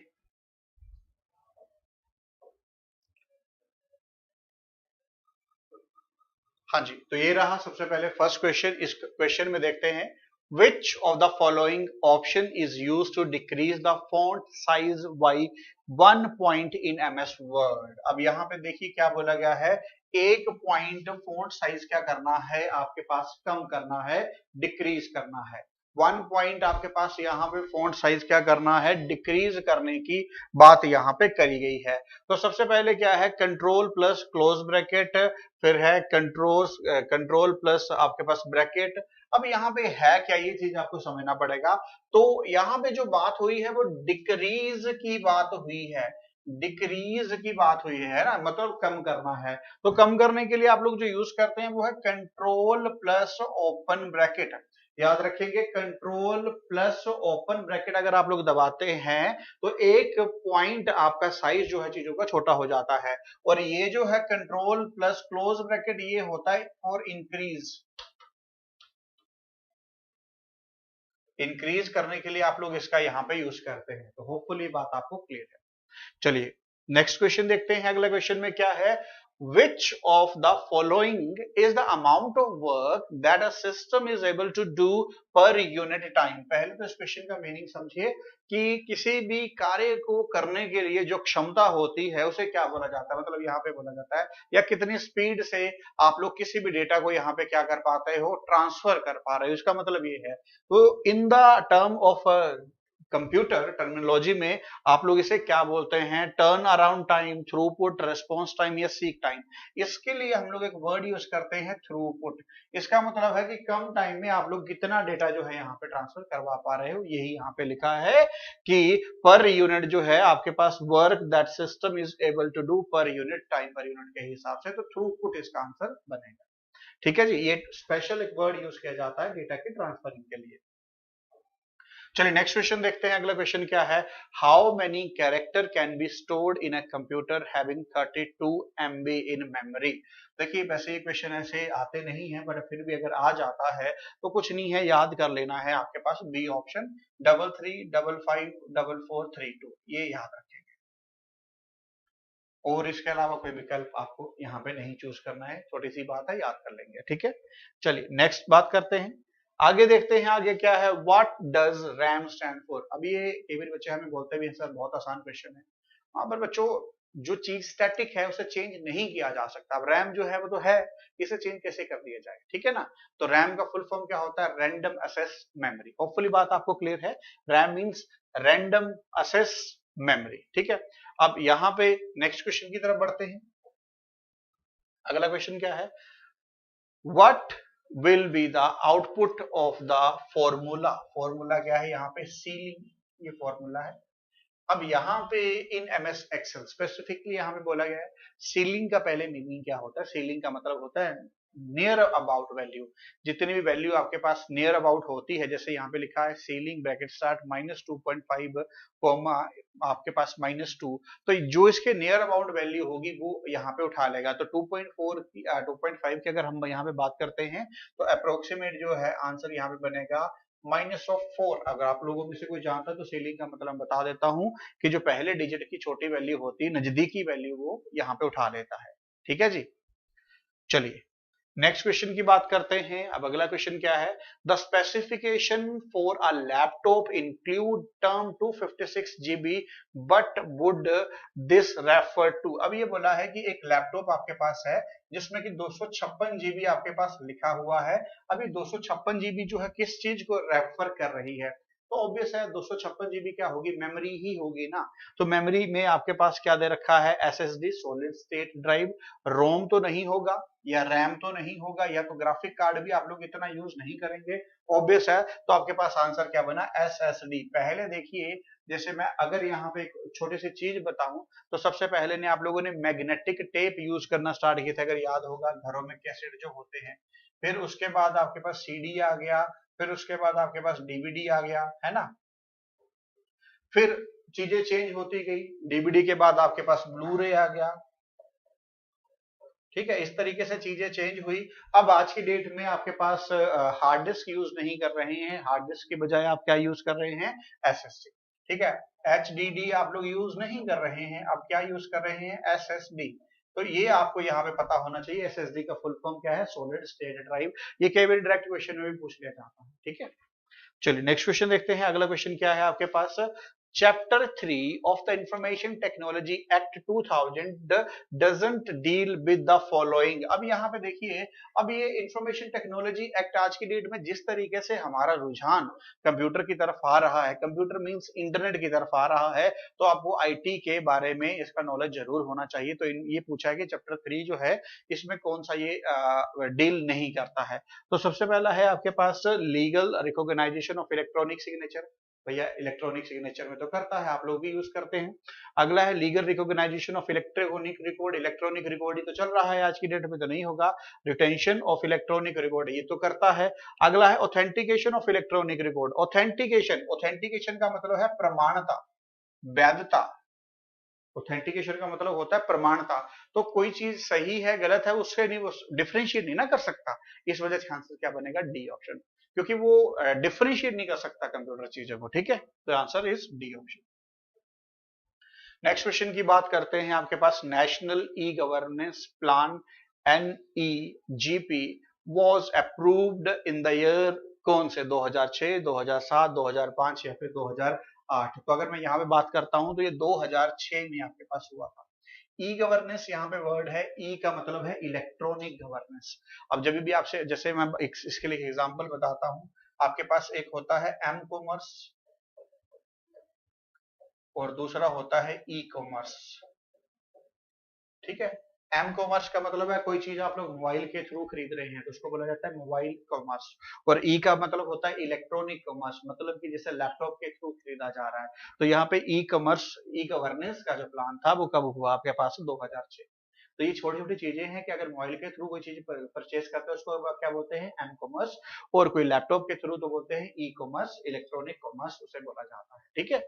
चलिए अगला क्वेश्चन देखते हैं। अगला क्वेश्चन क्या है, विच menu has the option for inserting header and footer in MS word document. अब ये कई बार पेपर में पूछा जाता है, होम है, डिजाइन है, व्यू है, इंसर्ट है, ये किस में है वो आपको पता होना चाहिए। आप लोग यूज भी करते हैं। तो ये जो चीज है वो इंसर्ट टैब में आता है, हेडर एंड फुटर। और हेडर और फुटर आप जानते होंगे किसी भी पेज का, ये मान लीजिए एक पेज है तो यहाँ पे जो टॉप एरिया रहेगा उसको क्या बोला जाता है, हेडर। और यहाँ पे जो बॉटम रहेगा उसको क्या बोला जाता है, फुटर। ठीक है, हेडर जो होता है वो टॉप एरिया होता है और बॉटम जो होता है वो क्या होता है, फुटर एरिया। तो होपफुली बात आपको क्लियर है। चलिए नेक्स्ट क्वेश्चन की अगर मैं बात करता हूं, अगला क्वेश्चन आपके पास क्या है, विच of the following is a programming language translator software. इनमें से कौन सा जो है वो एक लैंग्वेज ट्रांसलेटर सॉफ्टवेयर है, ऑपरेटिंग सिस्टम है, आपके पास असेंबलर है, यूटिलिटी सॉफ्टवेयर है, या फिर एमएस वर्ड है। अगर इस क्वेश्चन की मैं बात करता हूं तो सामने दिख रहा है प्रोग्रामिंग लैंग्वेज ट्रांसलेटर। तो लैंग्वेज, जब ये वर्ड आ गया था लैंग्वेज ट्रांसलेटर का, तो हमें समझ में आ चुका था ये है क्या। तो वो सामने क्या है, तो असेंबलर होता है। ठीक है, इंटरप्रेटर, असेंबलर और कंपाइलर, तीन चीजें होती, तो यहाँ से आंसर आना है। ऑपरेटिंग सिस्टम तो विंडोज है, ठीक है, यूटिलिटी सॉफ्टवेयर तो अपने आप में होते हैं, और ये एमएस वर्ड भी अपने आप में टाइप का सॉफ्टवेयर होता है। तो होपफुली बात यहाँ पे क्लियर है, बी ऑप्शन यहाँ पे आंसर बन जाएगा। चलिए नेक्स्ट क्वेश्चन की बात करते हैं, 1 पिको सेकंड। अब कई बार क्वेश्चन आता है कि सर ऐसे ऐसे क्वेश्चन पूछे जाते हैं, ये इसलिए पूछे जाते हैं कि आज के डेट में आप नैनो टेक्नोलॉजी में जा रहे हैं। हर रोज आप लोग चीजों को छोटा छोटा छोटा छोटा माइक्रो कर रहे हैं। माइक्रो तो ये आपने, अब मैं बोलूंगा कि बहुत ही कम हो रखा है माइक्रो का यूज। अब आप नैनो टेक्नोलॉजी में जाते हैं तो वहां पे क्या होता है, चीजों का साइज छोटा होता है, तो इसलिए ये यूनिट पूछे गए हैं। 1 पिको सेकंड जो है वो कितने के बराबर होता है। ठीक है, तो आपके पास यहाँ पे क्या आएगा, पिको का मतलब है 10 की पावर -12, 10 की पावर -12, यहाँ पे आंसर बनेगा। ठीक है, होपफुली बात क्लियर है। चलिए नेक्स्ट क्वेश्चन की बात करते हैं, what is the full form of IoT. IoT का फुल फॉर्म क्या होता है, इंटरनेट ऑफ थिंग्स। आज की डेट में अगर कंप्यूटर चला रहे हैं तो वो किसके थ्रू चला रहे हैं, IoT. IoT means internet of things. ठीक है, इंटरनेट ऑफ थिंग्स आपका यहाँ पे, तो देखिए ये ए ऑप्शन आपका आंसर बना, internet of things. Off O double F है, ओक्स है, ऑन है, ये तीनों आंसर नहीं बनेंगे, आंसर इज ए ऑप्शन। चलिए नेक्स्ट क्वेश्चन की बात करता हूं, अगला क्वेश्चन क्या है, what is the shortcut key to split the document window in MS Word. ठीक है, तो एमएस वर्ड में अगर आपको यहाँ पे इसको स्प्लिट करना है, तो स्प्लिट करने का मतलब आपके पास यहाँ पे क्या है, control plus S plus D, control plus alt plus S, या control alt plus W plus S, या फिर आपके पास control plus shift plus S. ठीक है, इसमें देखते हैं। अच्छा, ये इंटरनेट ऑफ थिंग्स का था। ठीक है, इंटरनेट ऑफ थिंग्स की अगर हम बात करते हैं, वो तो पिछला क्वेश्चन, सॉरी वो गलती से क्लिक हो गया। तो इंटरनेट ऑफ थिंग्स के अगर यहाँ पे हो गया, तो यहाँ पे शॉर्टकट की स्प्लिट डॉक्यूमेंट विंडो, तो वो क्या है, B option, control plus alt plus S. ये याद रखना पड़ेगा, इसके अलावा और कोई नहीं है। ठीक है, तो स्प्लिट करना, स्प्लिट का मतलब होता है पार्ट में डिवाइड करना, ये तोड़ देना। चलिए नेक्स्ट क्वेश्चन देखते हैं, विच of the following is an example of utility programme. तो इनमें से कौन सा यूटिलिटी प्रोग्राम का एग्जाम्पल है, कंपाइलर है, एंटीवायरस है, लाइब्रेरी प्रोग्राम, या फिर प्रोग्रामिंग लैंग्वेज। यूटिलिटी माफ चाहूंगा। सबसे पहले सॉफ्टवेयर क्या होते हैं, टाइप ऑफ सॉफ्टवेयर तीन टाइप के होते हैं, system, application and utility. System का मतलब आप लोगों को पता है कि जिसे डिलीट कर दिया जाए तो बाकी भी इफेक्ट होते हैं। एप्लीकेशन का मतलब है सिर्फ अपनी प्रॉपर्टी हार्म करेगा, और यूटिलिटी का मतलब है आपके पास टू इनहांस समथिंग, आपके स्पीड को बढ़ाया जाए। तो यूटिलिटी सॉफ्टवेयर, यूटिलिटी प्रोग्राम कौन है आपके पास, एंटीवायरस। एंटीवायरस क्या है, आपके सिस्टम की स्पीड को, सिस्टम की परफॉर्मेंस को क्या करता है, इंक्रीज करता है। तो आंसर क्या बनेगा, B option. Next question, which of the following is not point and draw device, keyboard, joystick, track, या फिर माउस। तो अब मैं यहाँ पे बात करता हूँ, जो पॉइंटिंग की बात करी है, तो जॉयस्टिक पॉइंटिंग है, ट्रैक बॉल पॉइंटिंग है, माउस पॉइंटिंग है, तो कीबोर्ड थोड़ी ना पॉइंटिंग है, तो आंसर इज ए ऑप्शन। चलिए नेक्स्ट क्वेश्चन की बात करते हैं, विच of the following is not the basic function performed by the computer, inputting, writing, processing, या स्टोरिंग। तो इसमें से कौन सा नहीं करता है। ठीक है, तो अगर मैं बात करता हूं, आपके पास यहाँ पे बेसिक फंक्शन की बात करी है, तो वो क्या है, राइटिंग का काम, लिखने का काम थोड़ी ना करता है कंप्यूटर। इनपुट ले लेता है, प्रोसेस, सॉर्टिंग करता है, स्टोरिंग करता है। चलिए नेक्स्ट बात करते हैं, विच of the following is not an operating system. iOS Apple का होता है, लिनक्स यूज करते हैं, डोस आप लोग पहले यूज करते थे, डोस का फुल फॉर्म होता है डिस्क ऑपरेटिंग सिस्टम। तो यहाँ पे स्पॉटिफाई जो है एक ऑपरेटिंग सिस्टम नहीं है। चलिए नेक्स्ट बात करते हैं। Dash is the process of evaluating a system to verify whether it meets its objective कि नहीं। तो इसमें क्या रहेगा, system documentation, system evaluation, system maintenance या सिस्टम डिजाइन। तो अगर यहाँ पे इवेल्युएशन की बात करी गई है तो आपके पास सीधा आंसर आ गया सिस्टम इवेल्युएशन। इवेल्युएट हम लोग करके यहाँ पे चेक कर सकते हैं, ठीक है। चलिए नेक्स्ट क्वेश्चन की अगर मैं बात करता हूं तो अगले क्वेश्चन का आंसर क्या रहेगा वो भी देख लेते हैं। What is the shortcut key to choose a fill colour in MS Excel. Excel की बात करी गई है, ठीक है। ऐसे क्वेश्चन आपके पास पेपर में पूछे, अभी भी ये सारे प्रीवियस सीरीज में करवा रहा हूं तो आपको याद रखने हैं। Alt plus H plus H अगर आप ये दबाएंगे तो आपके पास एमएस एक्सेल में ये ऑप्शन आपके पास फिल कलर का शो हो जाएगा। चलिए अगला क्वेश्चन देखते हैं। अगला क्वेश्चन जो है क्या है, arrange the following data storage item in ascending order. Ascending का मतलब क्या होता है, छोटे से बड़ा। असेंडिंग का मतलब क्या होता है, छोटा आएगा फिर बड़ा आएगा फिर बड़ा आएगा। तो सबसे पहले सबसे छोटा यूनिट क्या है, यहाँ पे बिट, वैसे भी बिट ही होता है तो बिट सबसे स्मॉलेस्ट होता है। बिट क्या होता है, सबसे स्मॉलेस्ट। तो ये बी ऑप्शन कैंसिल, ये D option, C option cancel, इन दोनों में से आंसर बनेगा। देखो आपके पास क्या है, बिट के बाद रिकॉर्ड नहीं बनते हैं, बिट के बाद क्या बनती है, बिट का जो डेटा होता है XYZ वो किसके अंदर स्टोर होता है, फील्ड के अंदर। फील्ड की कॉम्बिनेशन से क्या बनते हैं, रिकॉर्ड, रिकॉर्ड की कॉम्बिनेशन से क्या बनते हैं, फाइल्स, और फाइल की कॉम्बिनेशन से फाइनली बनता है डेटाबेस। तो डी ऑप्शन यहाँ पे आंसर बनेगा, ए ऑप्शन आपका आंसर यहाँ पे नहीं बनेगा। तो होपफुली यहां तक सारी की सारी बातें आप लोगों को अच्छे से यहाँ पे क्लियर हुई होगी, ठीक है जी। तो जुड़ने के लिए बहुत बहुत धन्यवाद।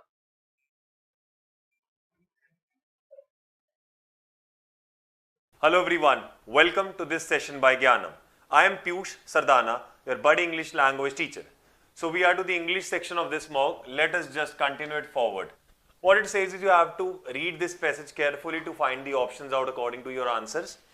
Now passage is very easy guys, आपने शायद पढ़ा हो इसको अच्छे से जब mock दिया होगा, but yes, एक बार check करिए इसको। This is one thing, कहता है रियल पुलिसमैन जो होते हैं ब्रिटेन में और यूएस में वो बिल्कुल भी हार्डली मतलब ना के बराबर नेगेटिव वे में रिकॉग्नाइज करते हैं कोई रिजेंबलेंस उनके बीच में यानी उनकी जिंदगियों में, और जो वो टीवी में देखते हैं यानी उनके अकॉर्डिंग वो सेम नहीं है, ना के बराबर कोई रिजेंबलेंस होती है। अगर वो कभी भी होम टाइम पर पहुंच जाए तो, नहीं तो टाइम नहीं मिलता है टीवी देखने का। सिमिलैरिटीज ऑफकोर्स हैं लेकिन उनके बारे में वो ज्यादा सोचते भी नहीं है। कहता पहला डिफरेंस तो ये है कि पुलिसमैन की लाइफ, रियल लाइफ जो है वो लॉ के अराउंड बहुत घूमती है, ज्यादातर ट्रेनिंग उसकी क्रिमिनल लॉ के लिए चली जाती है। उसको पता होना चाहिए कि क्या एक्शंस हो सकते हैं क्राइम में, राइट, और क्या एविडेंस यूज किया जा सकता है उसको कोर्ट में प्रूव करने के लिए। उसको नियरली उतनी ही लॉ की नॉलेज होनी चाहिए जितनी एक प्रोफेशनल लॉयर को होनी चाहिए, इससे ज्यादा और क्या है। वो कहता है वो एक्चुअली में डार्क में, रेन पे, पैर में कुछ हो ना हो, कोई भी रास्ता हो, जो वो रास्ता अपनाना चाहता है वो होना भी चाहिए। उसका कुछ टाइम स्पेंड होता है चैट करने में, राइट, किससे, स्केंटली क्लैड लेडीज या फिर ड्रामेटिक कॉन्फ्रंटेशंस में, किसके साथ, डेस्परेट क्रिमिनल्स के साथ जो बोलते रहते हैं, बातें करता रहता है। ज्यादातर टाइम वो अपना मिलियंस ऑफ वर्ड्स टाइप करने में लगाएंगे। कितने मिलियंस वर्ड्स टाइप करते हैं, थाउजेंड्स ऑफ, कहां गया, फॉर्म्स वो भरेंगे, हंड्रेड्स ऑफ सैड पीपल से वो मिलेंगे जो गिल्टी होंगे या नहीं होंगे, कुछ स्टूपिड क्राइम्स के लिए, छोटे मोटे क्राइम जिसके लिए इतनी वैल्यू नहीं होगी। ज्यादातर टेलीविजन ड्रामा जो है ना वो क्रिमिनल को ढूंढने में निकल जाता है और जैसे ही वो अरेस्ट होता है स्टोरी खत्म हो जाती है। असल जिंदगी में क्रिमिनल को ढूंढना इतना प्रॉब्लम नहीं है। हाँ, कुछ सीरियस केसेस होते हैं जैसे जहां पर जैसे ये मर्डर्स हो गया, टेररिस्ट अटैक्स हो गया, जहां पर failure to produce results reflects on the standing of the police. तो पुलिस रिजल्ट नहीं दिखा पाती और पकड़ नहीं पाती मुजरिमों को, तो कहते हैं कि लिटिल एफर्ट जो है वो सर्चिंग में जाता है, और वैसे नहीं जाता है। पुलिस के पास एक एलॉबरेट मशीनरी होती है जो जैसे तैसे करके जो वांटेड मैन होते हैं ना उनको दिखाई देती है। तो वो एक्सप्लोर नहीं किया है, ना इन्होंने रिवील किया है, बट बता दिया गया है। Which of the following statement is correct? कौन सी स्टेटमेंट करेक्ट है? Policemen feel that image of their life shown is not accurate? No. Feel that there is close resemblance? No. Policemen recognize no similarity? हाँ, similarity नहीं है, C option. Next, everyday life एक policeman और detective की क्या जाती है sir, वो रिकॉर्ड करने में चले जाते, छोटे मोटे क्राइम और थेफ्ट के बारे में लिखते रहते हैं, right. Moving on forward, essential है पुलिस वाले के लिए कि वो क्रिमिनल लॉ में ट्रेन किए जाएं। क्यों? कहता वो उसके अरेस्ट को जस्टिफाई करेगा, क्योंकि वो प्रूव करना होता है कोर्ट में उसको, इसलिए इसका आंसर भी सी हो गया।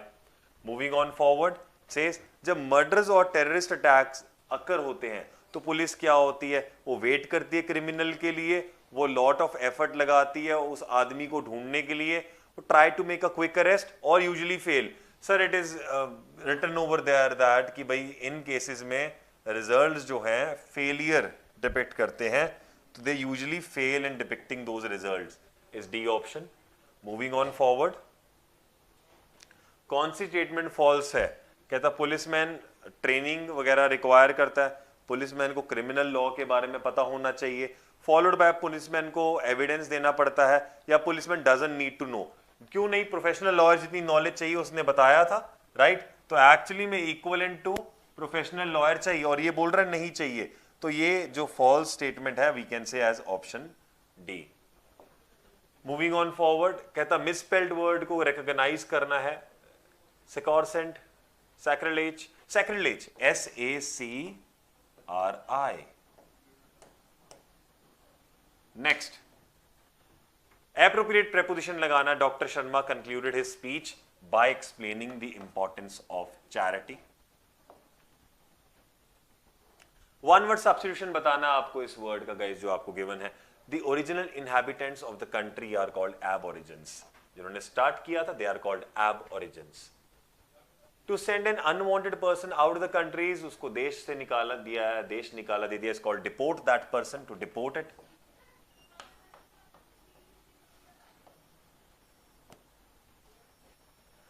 Idiom phrases, I have come to know of your hole and corner method of dealing with. Hole and corner is, hole कहाँ होता है? कॉर्नर पे, है ना। तो कॉर्नर पे जो होल है ना उसकी बात करा, यानी it is something secretive, secret है ये तो। Continuous interrogation finally made the man spill the beans and the disaster was averted. और उसको हमने टाल दिया था। अब ये spill the beans का मतलब क्या होता है? सच दे देना, इंफॉर्मेशन बता देना, to scatter the truth. There might be n number of possibilities जहां पर आपको आंसर लगे, बट एक्चुअली में इसका मतलब क्या है? आपने इंफॉर्मेशन दी थी। मिलियंस ऑफ द पुअर हेपलेस, अभी हेपलेस का मतलब क्या होता है? India's future does not hold any promise. It is more like, जो चीज लाइक ऐसा लगता है कि भैया अनफॉर्चुनेट सा है, हमारे लिए दिखता नहीं है, लेकिन पुअर का वैसा चल रहा है। Mohinder Amarnath had penchant for hook shots. Nearest in the meaning बताना। He was more inclined towards the hook shot. Hook shot खेलना पसंद था उनको, is inclination. He must put the facts straight before me and do not try to befool me. Opposite बताना आपको। अब opposite की बात कीजिएगा तो चार options आपको आए हैं। Distort, candid, soft and direct. The answer is distort. Distort is more like bending it. So if something is straight, the opposite comes out to be distorting it or bending it out. आखिरी वाला, modesty is a virtue but it must not be allowed to be exploited. Modesty है तो एक virtue, लेकिन वो allow नहीं किया जाना कि exploit किया जाए। अब modesty का ऑपोजिट बताना आपको, अकॉर्डिंगली एक बोल्डनेस ही बचता है, बाकी सारे तो सिमिलर। बोलिए, क्लियर है? There we go. I hope you enjoyed it. Thank you.